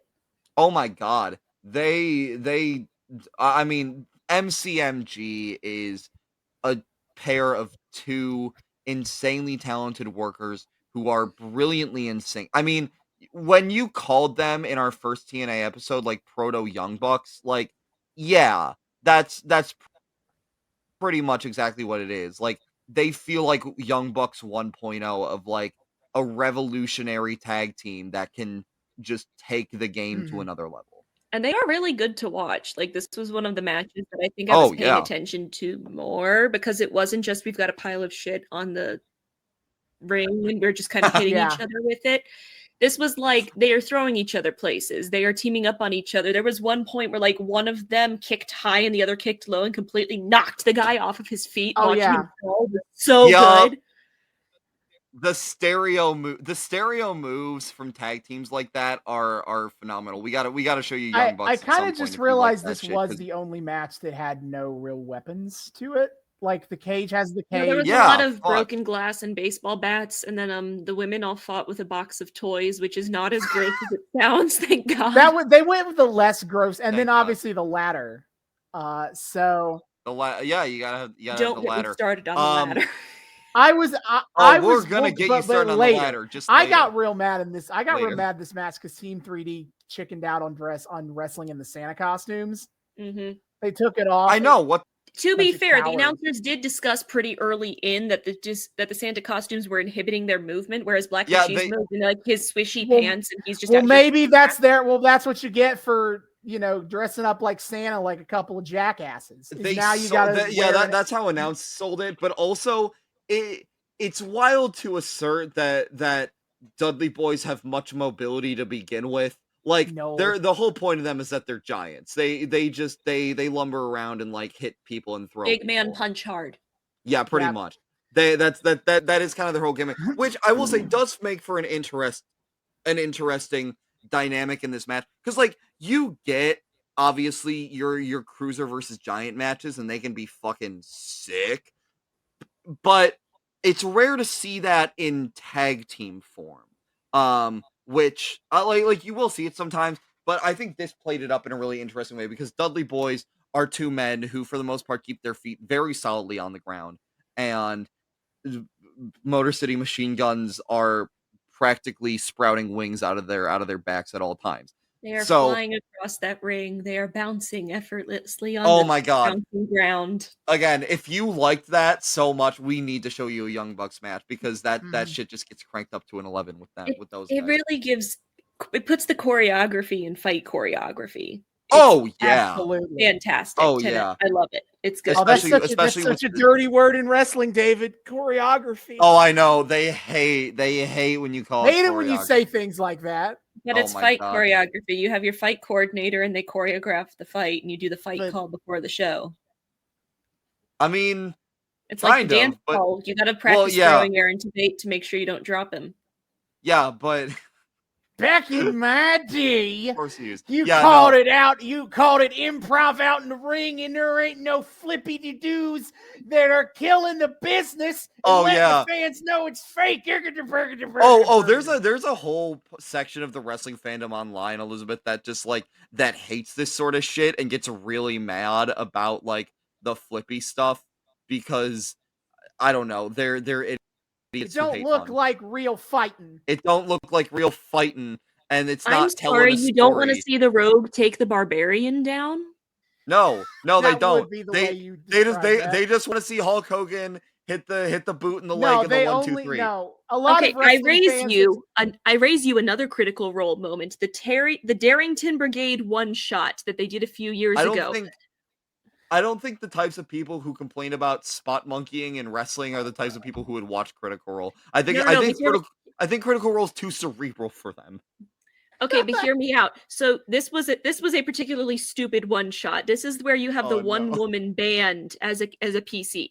So you have Laura Bailey's Air Genasi Monk, who is like Four Elements Monk, going up against Taliesin Jaffe's The Owl Bear, who is obviously a Batman ripoff, and it is great.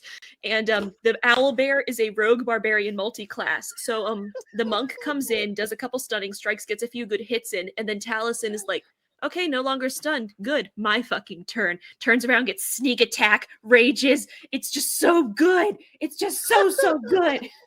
You know, we need a whole episode devoted to Elizabeth talking about wrestling and D&D terminology. I have two thoughts here. First of all, I say this, Elizabeth, with no derision whatsoever. One of my favorite things, Austin, about having Elizabeth on the show is all of a sudden our trope of alienating our viewers, listeners, what have you, with weird dorky niche bullshit. We don't gotta worry about that. Elizabeth takes care of all that for us. We're the normies I here. think I might ruin some of that by just being a woman. Well, no, are you kidding? People fucking love like lady wrestling fans like that, like delightful phenomenon to take place. Which, secondly, I've had a thought. They're weird neckbeards about it. Okay, they are weird neckbeards about it too, but like weird neckbeards about many things. Well, yes, but like the cool ones love having people of all stripes in the fandom. That's not alienating if you're cool. But my other thing, I've just had an epiphany here. Is it's not a bad one, I promise. Every time we brought Elizabeth onto this show, I've kind of had this thought in the back of my mind of, I'm surprised that Elizabeth is as into this as she is, because I know, as you well know, Austin, I know some people who really think wrestling is really stupid. And what's a good thing? What's a good thing? We need certain people's legal advice for some of these things we're watching right now. Yeah, so we can suck said people into this bullshit anyway. But Elizabeth seems like the type who could look at wrestling and be like, this is extremely stupid. Why am I here? But no, it's stupid. That's why I'm here. I'm here because it is stupid. But hearing me and Elizabeth hold a very special bond of both liking very stupid media. Yeah, you guys bonded over Glee. Anyway, we bonded over other things, not just Glee. Absolutely. Okay, but also no one else would get me to watch the Christmas proposal or whatever. Oh God, I forgot she dragged you down the Hallmark rabbit hole too. That's a Netflix exclusive. I'll have you know. Everybody should watch One Royal Holiday. I believe it's it on YouTube now. It stars It's a Aaron Hallmark Tveit, movie and Laura everything but Osment, name, and Victoria just like. Clark. It's a Hallmark movie and everything but name, just like Wednesday is a CW show and everything but name. Yes, anyway, and it's amazing. I don't think you understand. If you want discount Hallmark though, this year, my parents just watched this. You have Falling for Christmas, starring Lindsay Lohan, and Chord Overstreet from Glee is also in it. Lindsay Lohan is a celebrity who falls down a hill in a skiing accident and has amnesia, and so she goes to Chord Overstreet's ski lodge. Also, you pronounce it Chord? It's not. I don't know. I assume it's chord, like mute. Yeah, like a music note. Know. Okay. Anyway, who the we need to get back on track here. No. Okay. So the point I'm laboriously trying to get at was what. Guys, we got so much more to get through here. We gotta get back on track.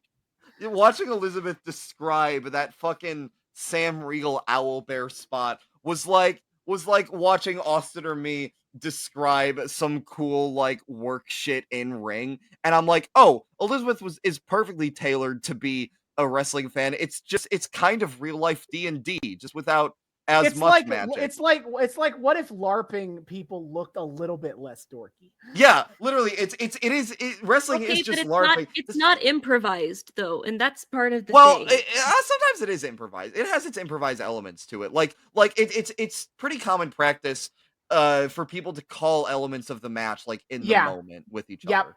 Yep. But very few wrestlers plan out matches beat for beat before the match. Except unless your name is Randy Savage. Randy Savage, DDP. That's about all I know of. That's about it.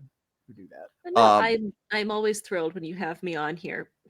Yes. Well, yeah, no, and it's delightful to have you as like kind of a growing wrestling fan. It seems like it would very much be not your thing. I'm glad it is. Anyway. Yeah, okay. So this match. The match I think that diatribe did a good job of explaining the basic beats of this match, of course. Pretty much, yeah. Then I made some notes of some final moments that I thought were funny and worth mentioning, like 3D go for the what's up, which is where good old Brother Ray has a guy down and holds their crotch open so that Devon can headbutt them in the dick. But oh no, it was reversed, and then one of the little people gets up Minnie there. Saban gets on the match, and then he jumps off and he punches Brother Ray in the taint instead.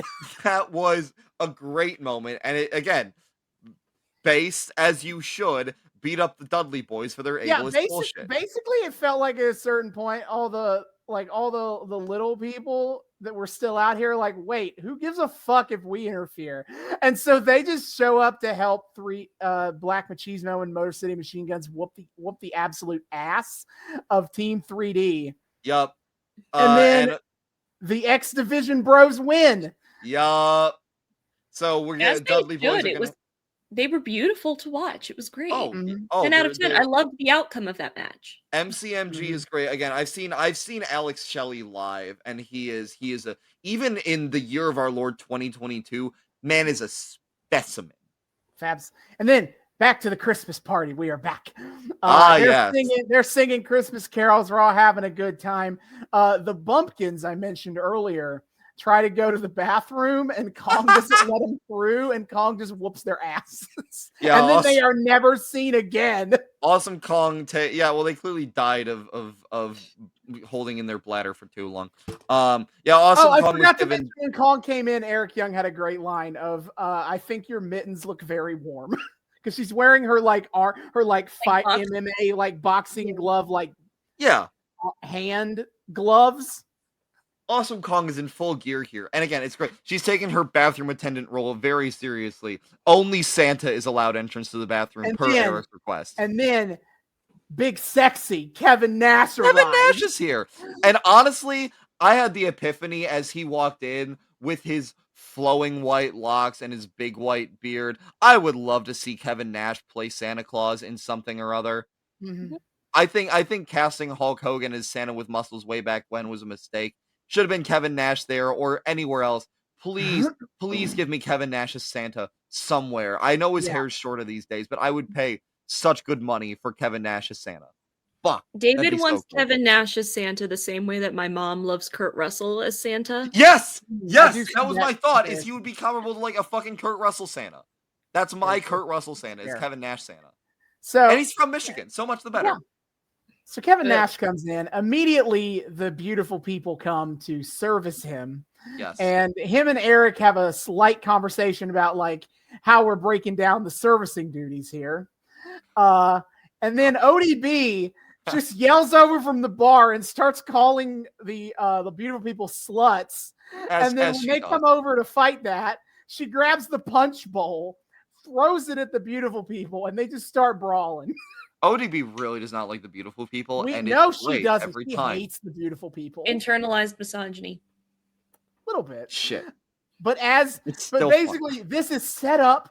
This is planning and payoff all over the place here, folks, because this is set up for the women's match later. Yeah, I know. Jesus, save it for the ring. We cannot forget. They just in the midst of. Have we gotten to the part where they're all cleaning the floor and then Kurt and his wife? Right now we're at that. We're there. Yeah. No, because he's immediate. Because Kurt's like, "Oh, Eric, can I talk to you?" To tell him Santa's not real. And, yeah. Oh, and there was a few things worth bringing up before we get to Santa's not real. It's just, I'm just mad about this whole thing. Yes. So they're cleaning the floor, including the monkey. The monkey is also cleaning the floor. And then in comes Kurt Angle with his wife Karen. And Kurt Angle shows up, and of course, Eric Young has to be like, "Can I service you, Kurt?" Yes, Eric Young wants to service Kurt Angle. And then, of course, and then Angle tells we see how much 2007 we are in right now. When Kurt Angle's response to Eric Young saying, "Can I service you?" is Kurt Angle says, "What are you, a cupcake?" Oh, great. Which Eric also completely over his head. He's like, "Oh yeah, cupcakes over here. Those are damaged. Those are great. These are great." Eric Young is inadvertently the best part of this episode simply by not letting anyone's weird, cringy euphemism go taken seriously. Right. So Santa, he can't wait for you to come. He just can't wait for you to come, and he's got cookies, 3 yummy cookies. Yeah, literally. so- I will petition for Eric Young to play Larry the Cucumber in a gritty live-action reboot of VeggieTales. Yeah, so Kurt Angle tells his wife to go start cleaning the floor so he can talk to Eric. And now she's Eric like, is "What an the fuck?" evening Where's gown. the- He has her get on her hands and knees to clean the floor. Like, why isn't the butler cleaning the floor? Yeah, where the fuck is this butler? What? He just kind of disappeared. He also left the party.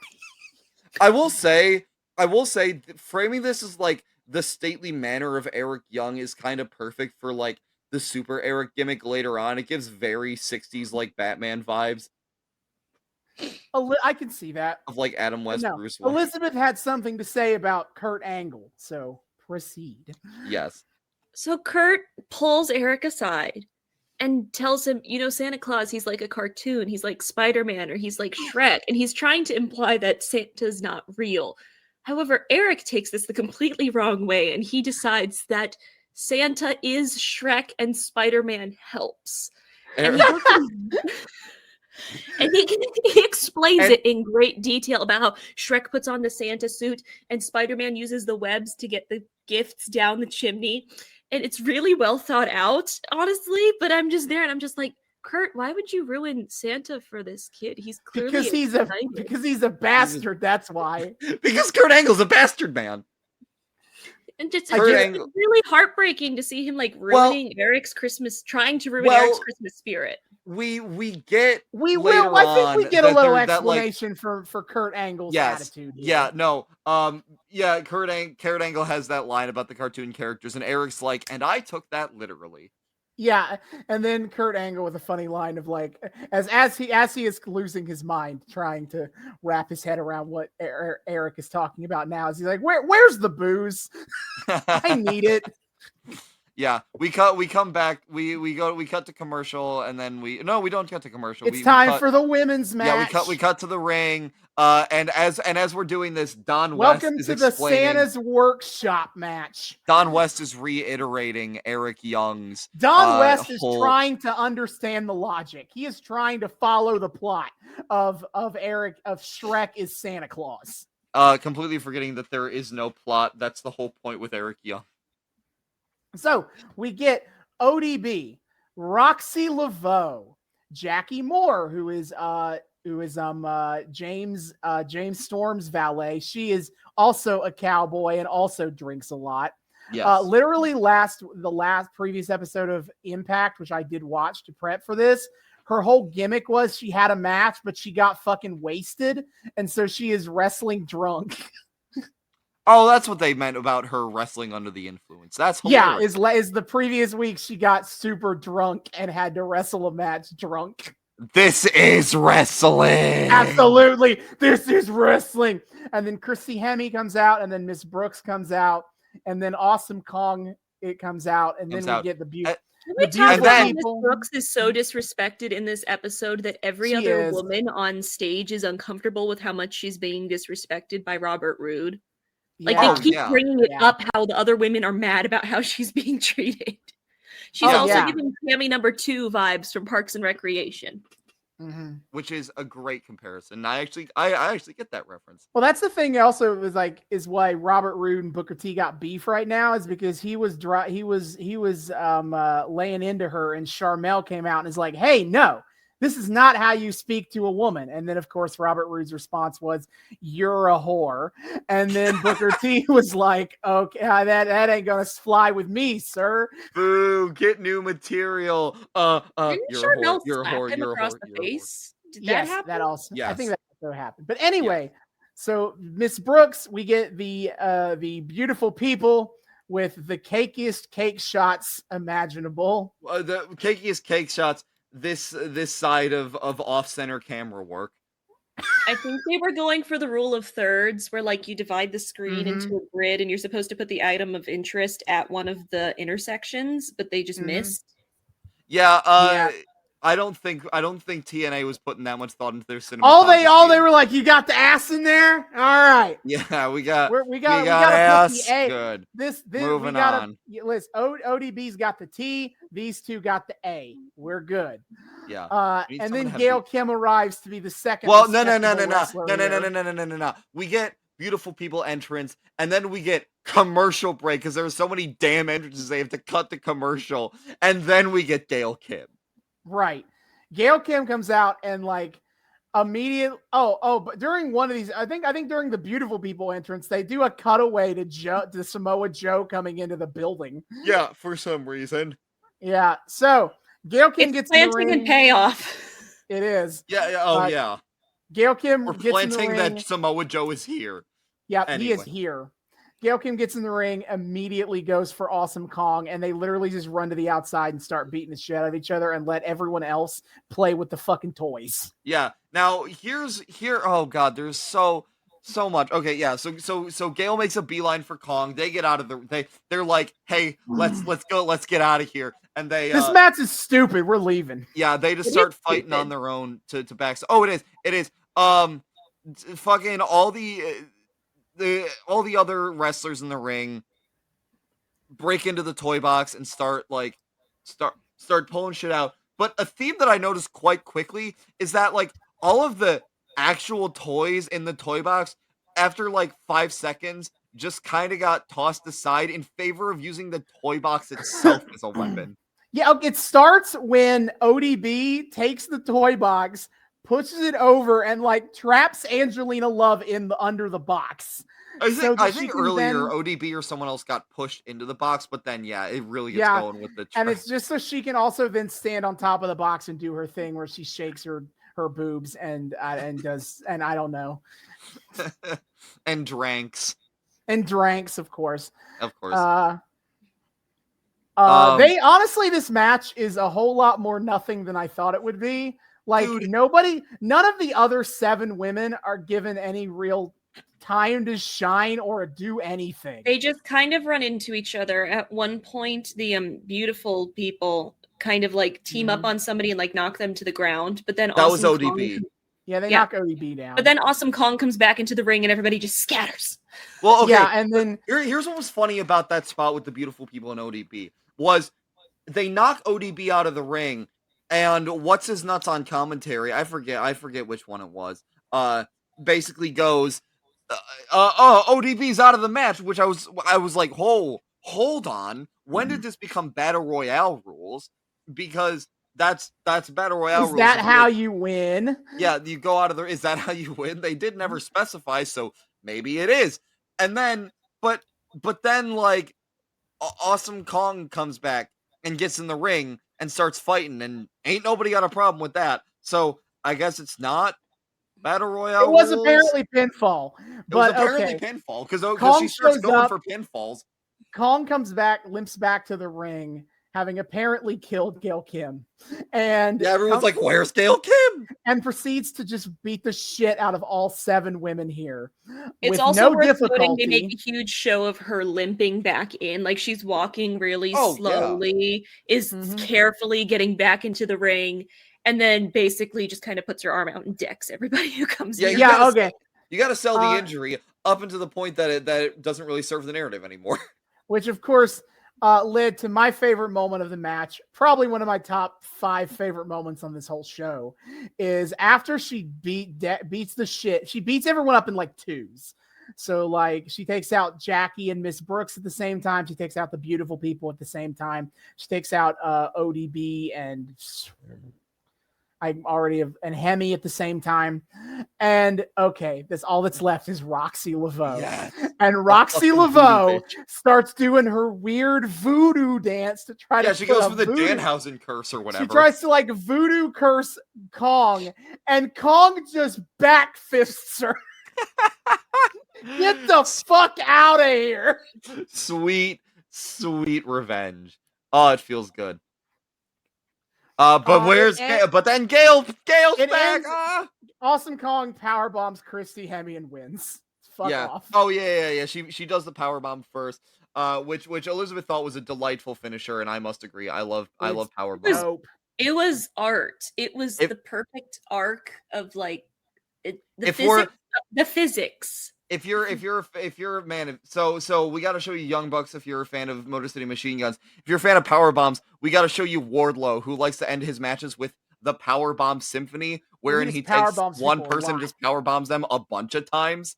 And he makes a whole thing Please out of tell it. me Like they he play tunes like up. orchestral music underneath. He like tunes up the pretends. orchestra, and everyone in the crowd goes like, they're going like this, and they're chanting Wardlow. Yeah, so and they call it everyone on the announce team refers it to like the movements in the Powerbomb Symphony. It's great. But anyway, back to this. Gail Kim runs back returns. in with a chair, and she's got a chair. She whoops Kong's ass with his chair. Kong takes a chair shot unprotected to the head. Oh my god! Yeah, because boom, at concussion. First Gail Kim was like playing it safe. Like Gail Kim hits her on the arm with the chair, and then the back, and I'm like, oh, are they like playing it tame here? And then, bam, cracked on the head. Listen. Chris Benoit had only been dead for like 7 months. We don't have time to fix this. We don't have time to change policy yet. Concussion. What's a concussion? We have learned nothing from a double murder suicide. Thank you. We have learned. Well, maybe they were listening to fucking Chris Jericho's whole "Find the Real Killer" act when it comes to Benoit. Oof. Yeah. Oh God. Security comes to tear Gail and Awesome Kong. Yeah, Elizabeth got her first ever security swarm spot. How'd you feel about that one, buddy? Security felt pretty worthless, honestly. Yeah, that's how it goes. It took 5 of them to get each of these women separated from each other, and then immediately Kong is like at her throat again. So what was the point? That's security swarm spots for you.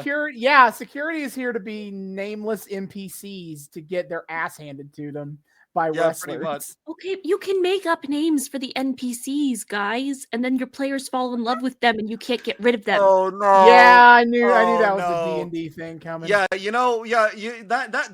what I've been missing in my wrestling watching experience is coming up with the individual names for each of the nameless security guards that are there to get like fucking pounded into the ground by whatever wrestler just they could name them Kevin for all I care. I named a pirate Kevin in a one shot, and my players got really attached and were kind of sad when he threw himself in the sea in despair. Executive decision. I'm naming all of the security guards I see on TV from now on Kevin. All of them are Kevin. Hi, Kevin. I'm your biggest fan. Yeah, I actually do. Kevin as in the antagonist from the Fred movies that John Cena plays his dad in? No. Oh my god. Oh shit, it's all coming full circle. No, I'm not full circling it with the fucking Fred movie. Hey, no, I'm breaking the circle right now. No. I need to talk about this. This is extremely off topic. Welcome to this podcast. No. But just for a brief second, because I will what topic to begin with, first of all. In theory.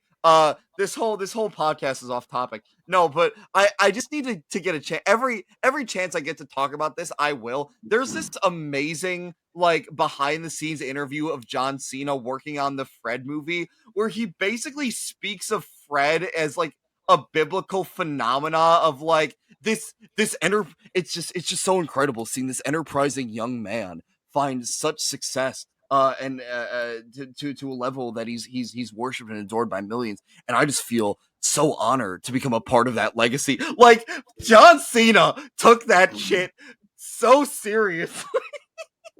John Cena as an actor is one of my favorite things in the world. Like I know y'all know him I know y'all know him from wrestling and everything else, but him in the movie Blockers. Yeah, no. I advocate for this shit all the time. John Cena in Blockers is amazing. I also I don't think I've brought this to you, Elizabeth. I mentioned this to Austin, but I need a production of Much Ado About Nothing where John Cena plays Dogberry. He would be perfection. To stay on topic of Christmas, I would like to point out that last year we did fan cast a Christmas Carol with WWE, and we made John Cena the ghost of Christmas Present. Yes, because it's perfect, and I would also watch that in a heartbeat. He would be perfect, but now I'm just picturing John Cena standing there with a bunch of like lesser wrestlers around. He's like, "Masters, forget not that I am an ass."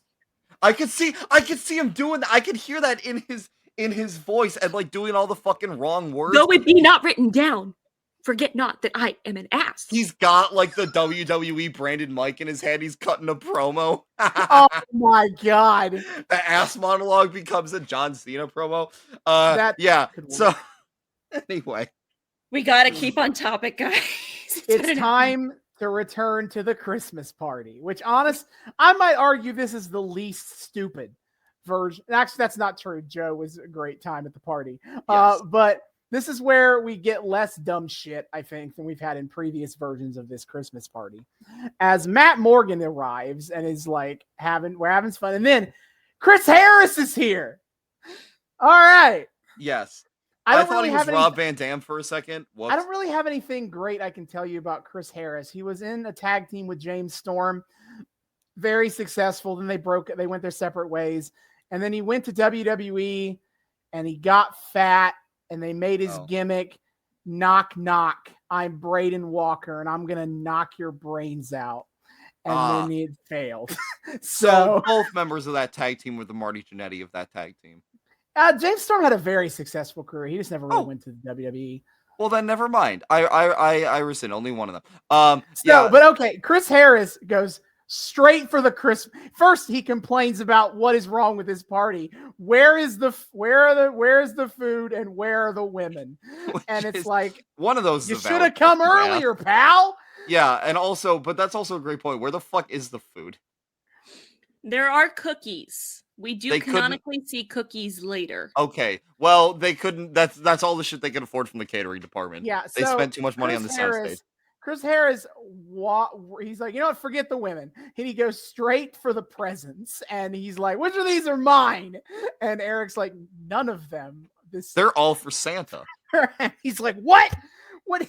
But it's my birthday. You knew that, Eric. And what's more important on this day than my birthday?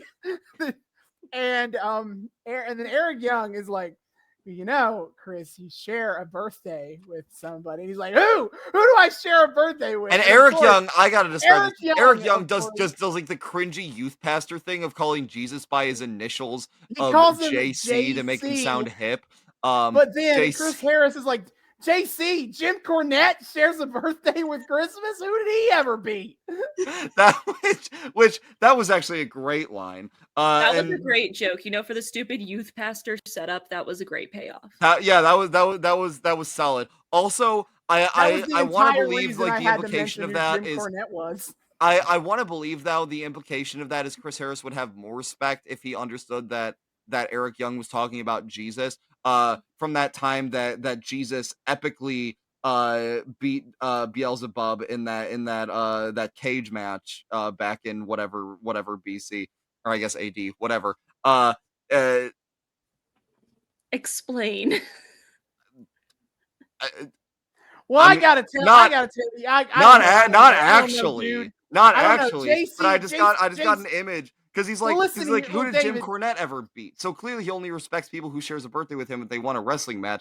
And now wait, don't they have a whole? I don't fucking know. There's wrestling in the Bible. I'd like to believe that. Well, I would first like to make a point that, you know, first of all, old Jesus does not come from a solid wrestling pedigree because his father is canonically 0-1 in WWE. First of all, and second of all, wait, what? Because there was one time Vince McMahon, when feuding with born-again Christian Shawn Michaels, books the match. Vince McMahon and his son Shane versus Shawn Michaels and God. and God is just a spotlight they put on the ring. What? Oh my god. I just want to tell you, we're definitely covering that arc eventually. I hate wrestling. Have me on when you cover that arc.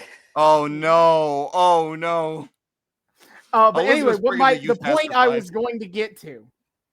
Jesus himself, I have to say, I don't know if I can respect him as a worker because he apparently did the job for Satan, but he kicked out right after 3 days. He didn't stay down after doing the job. He popped right back up after the 3 count. Oh my god. Jesus went to God and was like, yeah, that's not gonna work for me, brother. That is when he is in the garden, he questioning whether he can do this. That is him going to God and politicking of like, listen, dude, I don't want to put over sin, brother. I want to go over. I'm going to take this moment to plug another Lindsay Ellis video. She made an edit of a bunch of different Jesuses singing Why in Gethsemane from Jesus Christ Superstar. 10 out of 10 would recommend. Hulk Hogan stars in the Passion of the Christ. Hulk Hogan no sells the 40 after the lashes, he gets up and goes, he does the shaking and he starts hulking out. He comes out of he fucking appears out of the tomb and hits the boot and the drop and the 1, 2, 3 on Doubting Thomas. 1, 2, 3. And you have been leg dropped and therefore you believe, brother. All right, gentlemen, I think we need to bring it back to focus. I don't know. This is the most. This might be the. This is true. This might be my magnum opus. So I don't. So after the Jesus joke, we get to the spooky dark match. I don't remember what it was called. Was this the Silent Night Bloody Night match? Oh, there was a couple things before we got to the Silent Night. Oh Bloody yeah. Night. Is the X Division bros from earlier show up with the little people, and SoCal Val comes in with a big old thing of mistletoe, and Black Matina's like, oh yeah, I've been waiting for this. And Sanjay Dutt, who also showed up, immediately steps in front of Machismo and kisses SoCal Val. Yeah, Sanjay Dutt with hair and as a wrestler, so I did not recognize him at first. And then we're backstage where Samoa Joe is getting interviewed by Crystal. And Crystal is like, hey Joe, you coming to the Christmas party? And Joe goes, and Joe says, fuck you. Absolutely not. Joe is pissed that instead of we have this Christmas party, instead of giving the fans what they want, which is him committing violence. And he is mad that they paid for this stupid party instead of paying him what he deserves and giving him a salary bump. Austin, all I can want you for share the accounting joke that you made in response to this? Yeah, this is all very stupid because they wouldn't budget this from the exact same, they wouldn't budget the Christmas fund party money with the salary money. Those are two different things. But Austin, think about it this way. That's still why budget any money for the Christmas party money and just put all of it toward the salary money, specifically Samoa Joe's salary money. Because team morale is very important. Yeah, the only team morale you need is Samoa Joe feeling like he's getting put over enough. Samoa Joe says, all I want for Christmas is for you people to pay more attention to me. But Joe does end up deciding to go to the party because he wants to go bitch at Matt Morgan, and Matt Morgan is at the party. And he fucking intimidates the poor interviewer and like slams his fist into a locker right next to her. Like, Jesus, guy. Crystal's just doing her job. Yeah, Samoa Joe's kind of a dick. He is. All right, like, then we get wanting to be paid fairly, but nah, he's just a dick. We get a recap package of this Abyss shit. I forgot to mention this, is that his manager / father figure is the sinister minister, Father James Mitchell. Mm-hmm. And now that Abyss is a big old baby face, he has turned on him with, I think it's supposed to be his brother, Judas Macias, who is played by the future Mil Muertes. Yeah, for a long time. I guess he's just always been a spooky boy. But okay. Apparently, Abyss has a deep, dark secret about his past and his family's atrocities and sins. Yeah, okay. Hold up. I need to lay this out for our audience. Tell me, folks, if this sounds familiar. So there's this wrestler, and he's kind of a spooky boy with a spooky, tragic backstory, and he has a creepy father figure who is a minister, and he's big and evil, and and very spooky. But then he kind of like gets really popular with the crowd and is a good guy. And then once he's like a super popular good guy, his father figure betrays him with his secret brother who nobody knew about up until this point. And there are even more deep, dark secrets to be had about this family Man, once the brothers show up. Man, they should have had that Undertaker Abyss match at WrestleMania. I'm talking, of course, about Abyss and fucking what's the name of the other Judas Messias? Undertaker who? Kane who? Who the fuck are those guys? Who the fuck You guys is Paul showed me Bearer? Undertaker, Get out of didn't here. you? Did Probably. Did you see Undertaker? Was that on? Yeah, was no, that on the because he interrupts the wedding too. He shows up to like. Oh yeah. Jake Roberts brings a snake to fuck with Elizabeth, and then Undertaker just shows up with a chair. Yeah. So for one of these is a better interruption than the other. And it's not the chair. For your benefit, Elizabeth, this is playing out exactly like the Undertaker's story. He had a father figure who was a preacher type, and then the father figure betrayed him with his secret brother, the devil's favorite demon Kane, played by everybody's favorite small town American libertarian mayor Glenn Jacobs.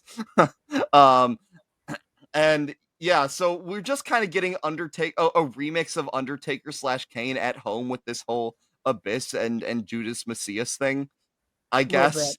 But all right, time for Silent Night, Bloody Night, as Relic comes out from the depths of hell. Yeah, it is wearing a fucking Death Eater mask from the back end Harry Potter movies. And those hadn't even come out yet. Damn, J.K. Rowling stealing ideas. Goddamn. That sounds about right for her. Yes. That sounds about true. Joanne Rowling has concerns about Nyla Rose competing in the AEW women's division. Oh, she definitely does. Oh, she definitely does. Not a big fan of Vanny either. Not a big fan of Vanny. Let's focus on happy things. Like Shark Boy. Like Shark Boy. I don't know why Shark Boy is here, but he is. To be a jobber. To lose. He is here to be the lost guy. His vibe does not fit with anybody else who is in the ring for this fight. Yeah, and it's great. Everybody else is like dark, lightning, blood, masks covering the face, and then we're all dark and serious and bloody and have all this darkness inside of us. And then Shark Boy comes in doing this. Shark Boy's got a mask covering his face, and I think there's supposed to be blood around his teeth. Yeah, he is apparently injured. His mask is smiling, my dude. He's a happy boy. He's not too far off from the Taylor Lautner character. I will say, character is edgier than this. The fact that TNA never tried to give Shark Boy a valet named Lava Girl is in fact a failure on their part. True. Also, I do find it fun. We were talking about Christopher Daniels earlier. Christopher Daniels is the one man incarnation of the vibes of this match, because he was the fallen angel, which, was as cool and badass as it sounds. And then in the last Feast or Fired thing we were telling you about, he was the one who got fired, and he showed back up under a mask as the Curry Man, who was Shark Boy tier. Who's Shark Boy tier? He likes curry and he dances. I'm Curry Man. Curry is delicious. I see no fault with this. Yeah, he shows up and does a goofy little dance, and he's the curry. So I feel like this is all just foreshadowing for the career trajectory of Christopher Daniels in TNA. Yeah, and then Black Rain comes out. David, feel free to cry and bemoan. I at least have the consolation that, thank God, Justin Rhodes gets better. That it gets better. Dustin Rhodes, the Benjamin Button of wrestling, was finally is these days finally allowed to experience the dignity and respect that he so clearly deserves, and is finally found the mental peace that he's so clearly needed for so much of his life. And he's about to enter the twilight year of his career, and I'm sure it's going to be great. He got to do a great match with Orange Cassidy and the Best Friends last Friday, but man, does that still make watching him as Black Rain feel all that great? Oh man, you can tell my man's You can tell my man's in a bad place. And moreover, they're playing the fact that he's in a bad place IRL for kayfabe. I mean, if you can have multiple characters of actual IRL alcoholics playing alcohol out of control alcoholics in wrestling, I don't know why you can't get a guy hopped up on pain meds and severely depressed. I don't know why you can't make that the character. No, nobody in wrestling has ever read the dictionary definition for the term gauche. No. Oof. But and yeah, then we get Abyss. Dun dun dun dun dun. dun. This match sucked. I hated it because nothing interesting happened. Okay, thank you. So real quick, one more note about Black Rain. His wig is somehow worse than the Goldust wig. It's less convincing somehow. Yeah. So in the ring setup, they have a barbed wire Christmas tree, which is not sitting on the ground of the ring. It's like suspended just above like the floor of the ring by a wire, and then around throw it at each other. Yeah, well, yeah, but I mean, but I'll be honest. I sat here trying to think of a way to somehow loop in "Christmas Tree Farm" by Taylor Swift for this exact moment. Austin, but honestly, this match was too terrible. I got nothing. Yeah, and then laid around the barbed wire Christmas tree, you got a bunch of presents that, of course, have very deadly weapons in them.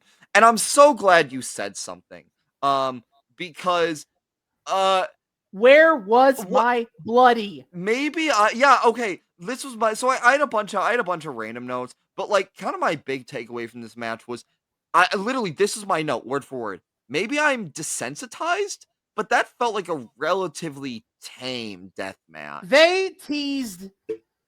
It was a very. I was honestly a little intrigued. For something morbidly called Silent Night, Bloody Night, it was boring. Yeah, and there not nearly enough blood. I watched them on pay-per-view like tear each other up in a barbed wire match where instead of ring ropes, it's barbed wire. Barbed wire everywhere matches, baby. They're great. And I watched this, and I admit I was a little morbidly curious what Elizabeth would think about a match that's a little more bloody and gross. Yeah. Because David hating it initially was also a fascinating experience for me. Yeah, and now I'm like into it when they do that shit. Now I'm just mad that absolutely nothing happened.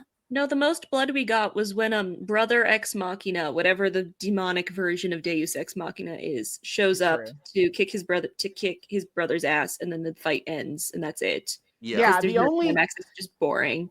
The only red in the match is, for some reason, stupid fucking Relic has red mist that he spits up into his own face at the beginning of the match. And what does the red mist do? I don't know the mist lore. Let me find it. You can find burning mist is said to burn more. Okay, great. And then Judas Macias spits up blood, I guess. I guess that's the gimmick. Yeah, but they keep throwing Dustin Rhodes and Shark Boy, who are wearing the most clothes, into all like the really pointy shit. Yeah, okay. And they do a whole protracted bit of like putting out the thumbtacks and then pulling out the shards of broken glass, of which they do nothing with.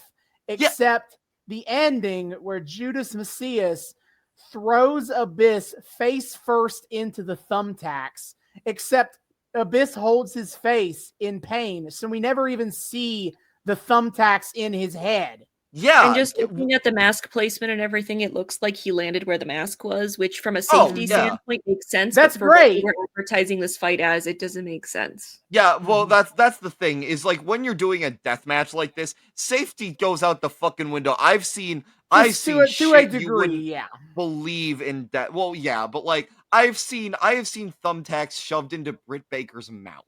The things you're willing to do in a death match are a little different than what you might be willing to do in a normal match. Because it's a death match. Yes, it's a fucking If you slicing up with pizza cutters, eating some thumbtacks, going through glass, getting stabbed in the forehead with broken light tubes. Oh, getting stabbed in the head with light tubes, Oh, I hate that shit.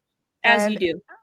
And and it's just like, nothing really happens. They just kind of putz around until I don't even remember who won the match, to be honest. I don't know. I just know Judas- Shark Boy. Somebody Shark pinned Boy was, Shark Boy, Shark and I Boy don't ate remember the what can. happens after that. I think Yeah, I Judas don't know. Matthias won because he was the only person still standing when the whole Nah, thing was happening. And he's might not have been officially in the Relic? match. I think it might have think- been Relic. I think it might have been Relic who I pinned don't know. him. Okay, I have a question about Relic. Uh-huh. Okay, so Relic's face is made to look like he's wearing a mask. To the like it's all done like it looks kind of metallic, and it looks like there are practical elements that are kind of like bubbled out from his face. There are like straps that look like real straps attached to something that go around his head. Except his face is fully articulated. Where the fuck does face start and mask end for him? I can't tell. That's what makes him so spooky. That is you're not quite able to discern face from mask. Damn. Of course.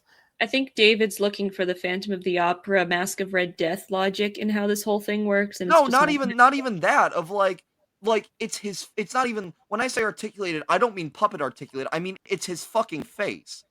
Okay, looking at a picture of him, it looks like he's got like these practical like kind of this practical leather that gets like stuck to his face, and then everything else is like face with paint on it. Okay, that makes a little more sense. Or maybe I don't know. It's You fucking could weird. say he's a real leather face. But yeah, it's not quite. Also, his usual name is Johnny Stamboli. I'm That's a glad hell of a Elizabeth name. got what I was doing there. And yes, his other, when he's not Relic, he's in it. These I'm walking out Johnny Stamboli. Okay, but let's not pretend like he holds a candle in that gimmick to Luigi Primo. He make it the pizza. You make it a pizza. Pizza Okay. sounds so good right now. Well, you should go see our boy Luigi Primo then. Hey, I'm a All right, Luigi so- Primo. All right, so we come back to the Christmas party. Joe has arrived, and he just does more yelling. Okay, first of all, he also complains beside his contract shit. He's like, the fans don't want to see this. They want to see wrestling, on the wrestling show. It's like, how dare you actually ask for that? Honestly, on at my that wrestling point, I was show? agreeing with him. Like, the party mean- was funny, but nothing was happening at the party, so why did we keep cutting back to the party? Santa kept not coming, and people kept just ringing the doorbell and coming in. Yeah, We Santa's a gotta real dick for have that. our comedic A plot, Elizabeth. Yeah. It's necessary. Do we, And though? so, yes. Yes. So Joe is like, fuck it, I'm gonna just sit at home and do nothing until you pay me. And then he leaves, and before he leaves, he trashes the whole fucking party. Yeah, he keeps doing this thing where he like pretends to lighten up in the spirit of Christmas and then goes right back to being a dick. He did that with Crystal, now he's doing it at the party too. And I kind of get the feeling that's like the extent of his character acting here. Yeah, so then we get to the final Christmas. We cut a commercial break. We go to the final Christmas party segment of the night. Jeremy Borash is consoling poor Eric, who's just like still holding out hope that Santa's going to show up and make it all better. And Jeremy Borash tries to lightly be like, did anything that Kurt was talking about earlier, like any of that resonate with you? And Eric's like, yeah, Santa and Shrek being the same person, that's stupid. Like, thank you, Eric. I'm glad you got what he was trying to say. So Jeremy Borash is trying to like put him down gently about Santa Claus, and then motherfucking Santa shows up. Yeah, well, okay. May I just say that the Santa showing up bit had the exact same energy as the last fucking TNA episode where we watched, was where the whole A plot was what's his nuts trying to find a tag partner. AJ. And AJ, oh, it was AJ. Yeah, AJ Styles was trying to find a tag partner. And ironically enough, they had a same. Now, we didn't see this person, but they had that same shot of like person showing up off camera and AJ Styles being like, whoa. And ironically enough, that person was fucking Eric Young. It's full circle, baby. Yeah, so Santa is here. And before we get any more with that, it's time for the Grab the Reindeer ladder match. The main event. stupidest. I don't know what stupidest Elizabeth's so worked out about. It's entirely. great. It was a It's perfectly not fine great. ladder match. It's I so. think it's awesome. How many As- ladders are there? Why can't they use each other's ladders? There's so many. They're just bop. It's just bop to the top. It's bop Yeah. to the top from High School okay. Musical, guys. It's AJ Styles versus Frankie Kazarian, and the gimmick is the winner pulls down is the one who climbs the ladder and pulls down the reindeer head costume, and the loser has to wear the costume for the ultimate humiliation. Dear Oh God. no, you're Okay. wearing a onesie. So yeah. So Elizabeth is here, and I can't wait to hear Elizabeth give a fuller exploration of this. Oh my God! But Finally, my big thing with this was, what the fuck are these stakes for this main event? So the main event is AJ Styles, one half of a tag team, fighting Frankie Kazarian, who's just here to be here. Is he involved with anything to do with AJ right now? no. Yeah, okay. So Frankie Kazarian is just here to be here. And they are fighting over who has to wear a reindeer mascot costume at the end of the show, where there's no show left to worry about. They can just leave and the first immediately fight of the night, take it and then off. you could have cut to AJ. Spoiler alert: AJ loses. They could have done this at the beginning of the night, and then the loser would have been wearing the costume throughout. Like he shows up to the Christmas party in the costume. It would have meant something. And that would have been a great A-plot to follow. But no, this is our big stakes main event, and it's a ladder match over a fucking reindeer costume. It's yes, no greater stakes to TNA than having to look like a dork. It looked comfy, is the thing. It looked a little, once he got that, it looked a little warm. I'll give it that. It looks a little maybe over hot in there, especially after you just wrestled the whole match. But like, overall, like, it's cute, and like, you could lean into it. No, I agree. It's just so stupid. It was so stupid, and it was so pointless, and nobody was acting like a fucking person, because why would you just climb the ladder when you can turn around and body slam the person who's kind of standing up from behind a railing? And why would absolutely. And then you take down the ladder instead of just knocking him off the ladder. You don't need to hit him with the ladder. Just leave the ladder there, hit him, and then climb the ladder while he's down. You don't, because then you have to waste time putting the ladder back up. And then why would you?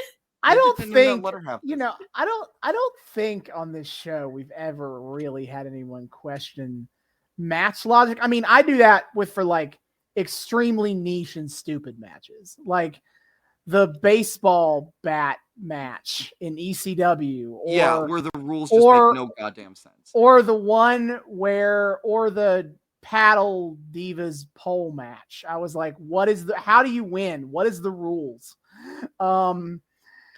I don't think we've ever had someone just be like completely befuddled by like the internal logic of how a match works, and I love this. Please continue. Okay, so you have these two guys, and they're not very strong, but they both seem to be pretty fast, right? Mm-hmm. So you think it's going to be a race to the top of the ladders, and there are multiple ladders. So yes, it takes them a while to get the ladders into the ring because they're not super strong. That's fine. That's great. That's whatever.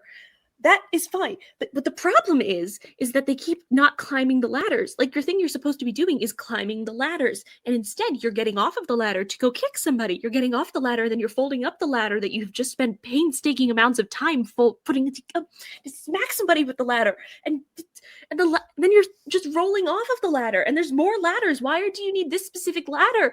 Why is it a ladder? Why couldn't they have done like ropes or chains or like that cage room earlier? I would have loved to see somebody climb that cage room earlier. Why is it the ladder? Why is this? Not what I would have expected. This was clearly Elizabeth's first ever ladder match. Not what I would have expected to break Elizabeth on this show. Not of all the things, not where I would have thought either. I do appreciate that Elizabeth has saved me the pain of having to do a mental breakdown spot on this episode. I appreciate that. Thanks for that, friend.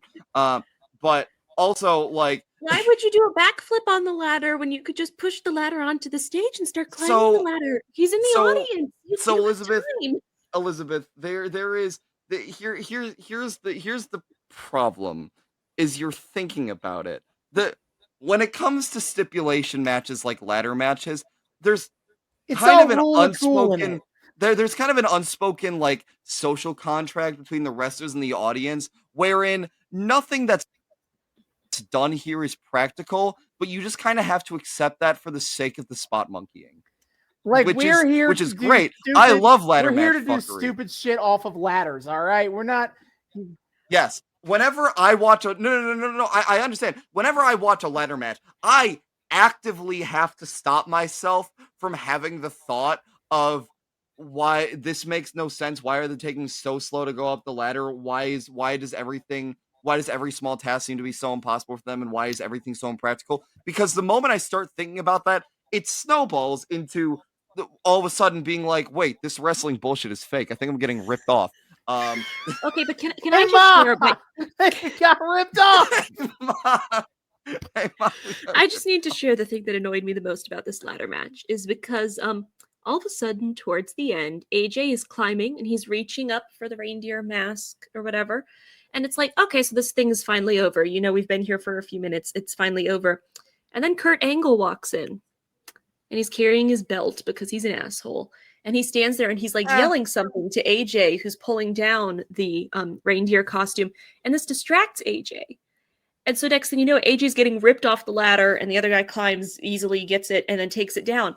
But then as they're forcing AJ to put on this reindeer costume, and he's being a child about it because of course he is, Kurt comes in and is like, you have disgraced us. You have to wear this costume, and now you're a grumpy reindeer, which is somehow even worse. And he finishes it off. That saying, was my favorite line. It was first you were a freaking turkey.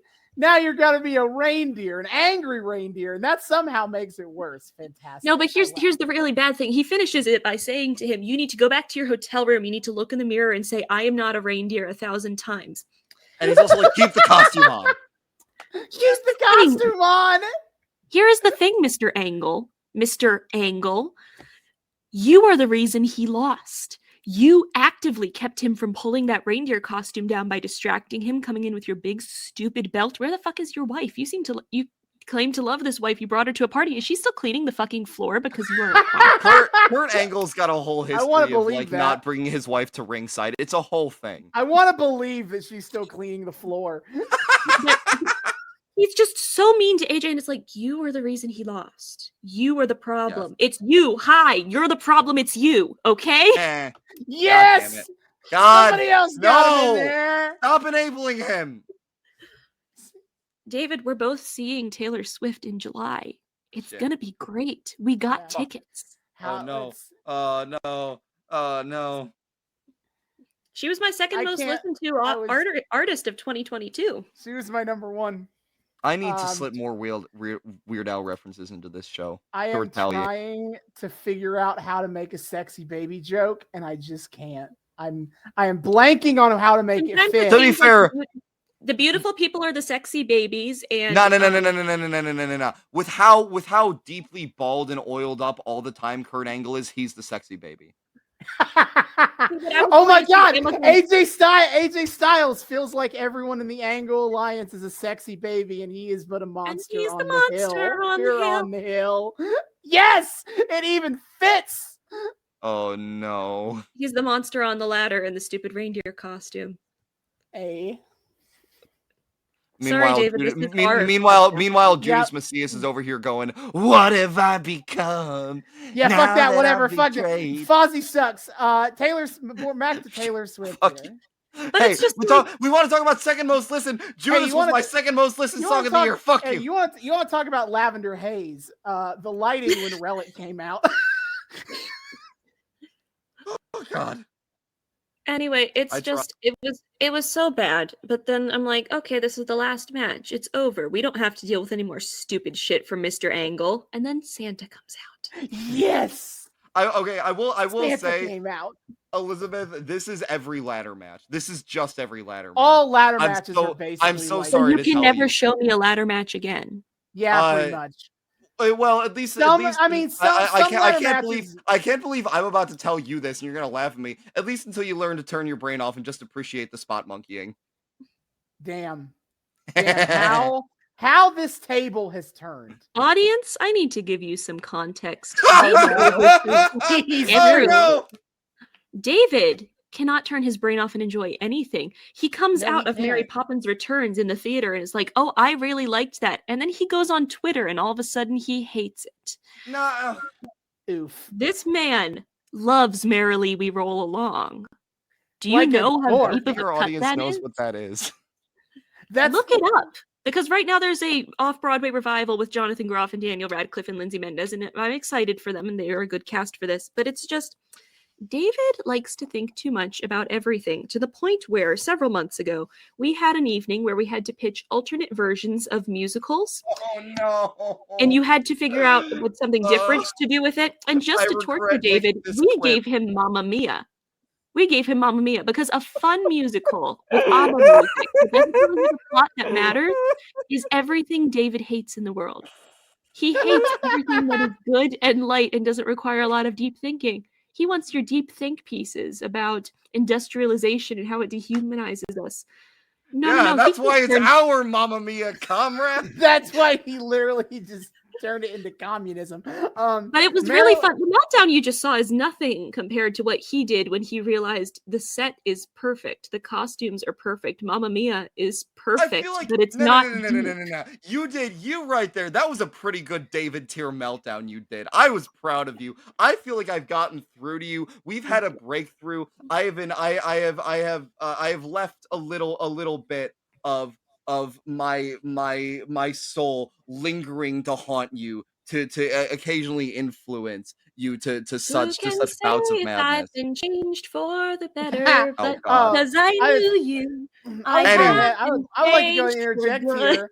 Is Merrily We Roll Along, when just being a Sondheim nerd just isn't enough elitist for you. Do the one that is embarrassed by. Oh God. Sorry, audience, alienation. I took it one step further and fucking became a Pacific Overtures fan, okay? I will go as deep as it takes. You just keep finding deeper cuts to make. Yeah, when fucking Square One hits New York next year, I'm gonna be all over that shit too. Okay, folks, we got it. Square One was a hoax. That's not happening. I'm hearing conflicting reports on this. I need more info because I hear back and forth. I'm hearing that there are reputable sources claiming that the claims that it's a hoax was itself a hoax, but that's a whole other thing. All right, anyway, you know what? It's time to get on back to it. Get on Santa's back to the here, wrestling. Santa arrives. All right, I have notes about the ladder match, but I mean it's honestly a pretty middle of the road ladder match. I've seen better and I've seen worse, and I think they weren't trying that hard because it's the Christmas episode. So, all right, we've gone through. Elizabeth did a lovely job getting through Kurt Angle, making AJ put on the fucking costume, and Santa is here to give out TNA merch. I guess people weren't that much on the nice list this year. Oh, you fucking, you're on the naughty list and you wake up to the only thing worse than the lump of coal in your stocking. TNA merch, no! So at this point, Mike Tenay is being only on TNA do you have midgets, monkeys, mistletoe, and Santa himself.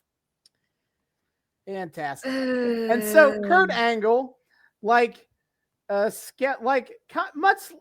Kurt Angle, like an atheist in D&D, in spite of all evidence to the contrary here, is like, Santa is still not real, and you're an idiot if you believe in Santa Claus.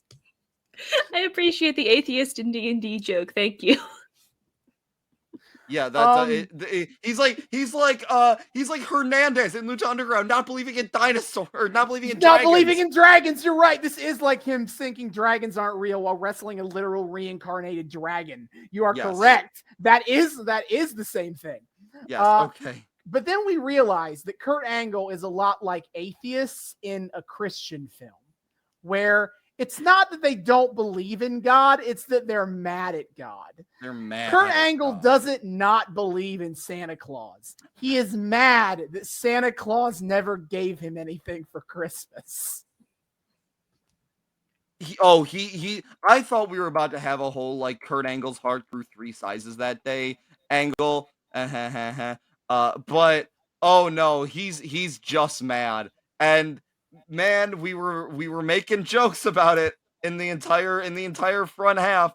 But of course, Santa hands him a DVD, a TNA DVD, and Kurt like smiles at it for a second.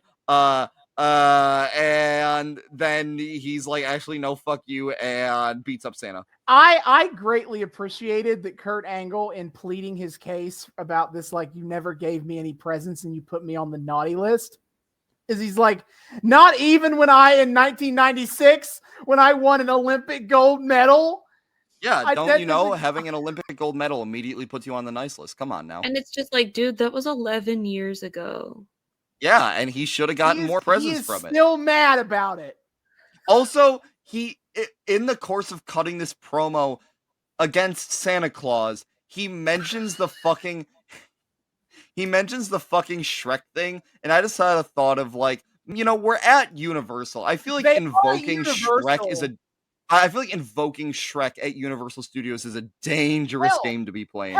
He said Shrek 3 times. He's got to show up now. True. I mean, hell, he brought up Spider-Man. Universal has an entire segment of their park dedicated to Marvel Comics. Spider-Man could have shown up. Yeah, I for a second thought that we were going to get a full payoff here and have fucking Shrek and Spider-Man suit actors come on screen just taking off the Universal lot. That would have made it the greatest Christmas episode of all time. Yeah. Also, something at random I noticed, this Santa's missing like one of the furry white leg cuffs that he's supposed to have, like just above his boot. Like he's got one in the other. Fell off in rehearsal. It fell off in rehearsal. Yeah, probably. So Kurt Angle tries to plead for a gift, and he's like, "Actually, I want to give a gift to somebody else." And he wants Christian Cage to grow some balls so they can show up tonight so they can finish what they started. And keep in mind, at the beginning of this match, they were advertising that on January 6th, I want to say, they were going to meet up and fight for the title. Like that was something that was being advertised throughout the special. Yes. Mm-hmm. Well, herein lies the problem, is that when you got an upcoming fight set, you can't just set the fight and leave it at that. Oh no, you gotta. That's bad storytelling, by God. You gotta keep teasing it. You gotta funnel the balls a little bit of the fight. So it is Christian Cage is breaking standard etiquette by refusing to show his face in any capacity toward Kurt Angle. And then Kurt Angle attacks Santa Claus, and they cut to a girl crying in the crowd. Oh my God. He's like 8 or something, and I'm like, who dragged you here, you poor thing? Sobbing. There are a lot of kids. That little girl probably wanted to do so many other things at Universal Studios today, here she is watching TNA. If I had a nickel for every time I've watched a wrestling show where Santa came into some form of physical injury at the hands of another wrestler, and they cut to a shot of a child in the crowd who was clearly deeply traumatized by this, I would have 2 nickels, which isn't a lot, but it's weird that it happened twice, right? Right. So Kurt Angle puts Santa in the ankle lock, and Christian Cage is just in one of the fucking Christmas present boxes that is by the stage. And he rips through the wrapping paper. It's a lot. So was he sitting there for 2 hours just hoping? He's also in like a t-shirt and jeans. So I'm like, has he been in there the whole time? Was he just waiting for Kurt Angle to maybe come out tonight and give him this opportunity? I want to believe that in kayfabe, Christian Cage is enough of a petty bitch to actually do that. Because he is. Mm-hmm. Christian attacks Angle. He gets Angle in his own ankle lock, and he runs off. and then we get a recap montage set to Broken, whoever the fuck that is, to close out the show. So, was it the greatest wrestling Christmas ever? We come to a question for the ages, a question of great philosophical import, one that could potentially unlock secrets of the universe. The greatest episode of Christmas episode of wrestling TV ever? Elizabeth, feel you're free, the guest. Elizabeth. Please, you're the guest. Please start us off. I feel that I do not have the knowledge to give a definitive answer. I would like to defer to the experts on this, but just based off of my experience, if this was something somebody showed to me, had I seen no other wrestling whatsoever, and they presented this to me with, this is as good as it gets, I think I would be pretty disappointed by certain parts of it. Like, you have your knockouts match, and it's kind of disappointing and doesn't really go anywhere. There's not really a story to it. It's just a little bit of chaos and then smashing everybody to the ground and we're done. The best fight was like second in the night, so it wasn't like we were building to anything awesome. It was just kind of there. And then the big thing that they were building up to this entire time was just a confusing disappointment. And it's just like, if this is as good as it gets, I think I'm good. Huh.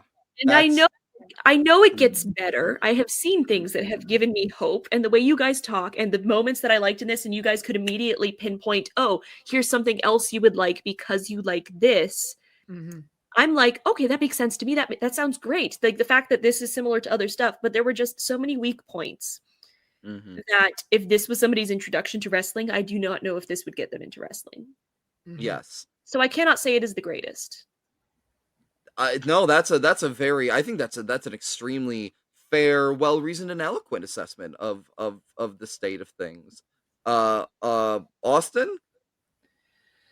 I was a little disappointed. I mean, I watched the Deadlock episode about this already. I'm not going to pretend I didn't have at least some knowledge of what happens in this episode. Oh shit! So we're copying Deadlock for once. God damn. We are, yes. But like, I was kind of excited for some stuff here, like the Christmas party stuff. I was like, yeah, let's go. And like, the matches didn't all sound too terrible. And it's like, I was just a little disappointed by a lot of it. The Christmas party was a lot of ups and downs, far too many jokes about servicing that were only occasionally funny. They were? I still love Eric Young being like, I'm the host of this party, so I need to service the guests. Yeah, Eric Young anchors all this in his comedic. Eric Young anchors everything funny about and party. Completely unflappable personality. It's like TNA is like, I am not crazy about crassness in wrestling. I'm not gonna say I don't like any of it, but I feel it can be, but I feel like I'm very much a product of my particular age and when I got into wrestling, which was well into WWE's PG era. That like this, like it's very of 2007 and trying to be edgy in the way that it is, and it's like I don't like any of that, and so that part when they're trying to be like edgy and cool and TV 14, I'm like, this sucks. Yup. And so, there were some fun parts. The matches were all very ho-hum because it's the Christmas episode. Nobody gives that much of a shit. So there was not enough. There wasn't as much as I wanted to enjoy here. So it's a no from you as well. It is a bit of a no from me. All right. I will close out this round table. For me, when I see this question posed before me, there are two key components to analyze here: wrestling and Christmas. In terms of wrestling, this episode was, it was fine. There was some fun. All the matches were at least decent. I would not say there were any 5-star matches on here by any stretch of the imagination. The closest we got probably was that ladder match at the end. Like that just had a lot of like it had a lot of 6 spots. Like the tag team match was also good, but I am not ever terribly impressed by the Dudleys. I know it's a somewhat controversial opinion. They're a legendary tag team. I mean, the Dudleys outside of like weapons matches kind of suck. Yeah. The Dudleys don't do much for me. Whereas AJ Styles versus Frankie Kazarian in a ladder match, even if the stakes were fucking stupid, that's just good shit. You just got good spots all around, and they're 2 crazy Daredevil boys, especially back in like 2007, willing to do some crazy shit on those ladders to get a pop. So like the wrestling was decent. So already we're not off to a best of all things start. So now we must analyze the Christmas. And for me, I am a huge proponent of all things holly jolly. And for me, it's about a feeling and it's about an aesthetic. And you can do like edgy, crazy bullshit while still feeling like Christmas. TNA, for as much as they, named everything after like Christmas stuff, all their matches after Christmas stuff, as much as they had the stately the Christmas party at the stately soundstage manor of Eric Young, something about it lacked that Christmas vibe. The color palette didn't quite match. Everything in ring looks a little too kind of like gritty. There's no air of jollity in the air. There's no sense of like an unforgiving winter surrounding us all. It's just kind of normal TNA with a big old Santa Claus pattern bow slapped on top of it. You can have all of this, but you gotta include a je ne sais quoi to really drive it home. And I feel like that was missing between the standard TNA color palette, the lack of jollity in the air. Again, aside from Eric Young, who might as well be like the ghost of Christmas Present as like a teenager. But that's putting a lot on one guy to carry it all. Yeah, well, that's the problem. Is Eric Young can't be the hopeful wide-eyed soul to save us all. Fuck, even WWE's dumb fuck awful Christmas specials had enough of a color scheme to them that made them feel a mite more Christmassy.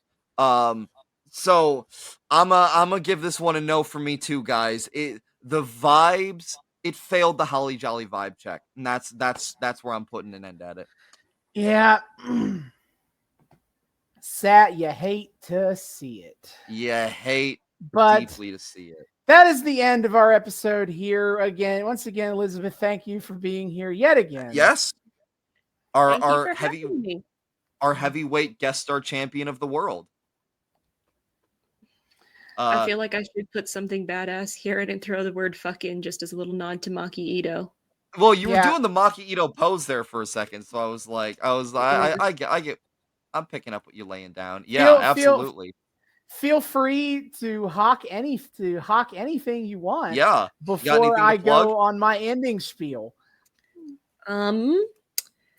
Listen to actual medical doctors, please. Like, the pandemic is not over, and if you don't believe the pandemic is not over, my survey class for my master's degree got into an argument for 40 minutes when someone asked a question in one of their surveys that started with, "Now that the pandemic is over." So clearly, it's not. Please remember to take care of each other. I'm not involved in any social things or anything like that. My life is going to work and going to class, and that is about it. And playing check D&D. out and running D&D. I have not played as a player in like 6 months. Okay, let's be real. But, take care of each other. It is a wonderful time of year to pay forward. So do something nice for other people. Like, go volunteer somewhere. Go do something for your neighbor. Do something kind for somebody in your life or for a total stranger across the globe. It's the most wonderful time of the year. And just because we sat here watching people beat each other up for hours does not mean that's what you should do. You should be as excited as Eric was and pay that excitement forward to make somebody else's day better. Well, god said. damn. What a perfect holly jolly sign off. Yeah, so next time on the Noobs and Knockouts podcast, now we're going to get to Daniel Bryan. Here we go. The first episode of the 2023. We start our 7-part bonanza of Daniel Bryan, the rise to his WWE championship. Yes. The Yes movement has arrived. Yes. So let's get into that then. As we get to the first episode of Monday Night Raw after SummerSlam 2013. Until then, David, hit our plugs. Yes, sir. Dear friends, thank you all so much for listening to the Noobs and Knockouts podcast. Once again, we are so delighted to have you all here. If you're a returning listener, viewer, what have you, you know the drill. Thanks so much for being here, welcoming us back into your eardrums, your eyeballs, whatever it is you use to consume our content.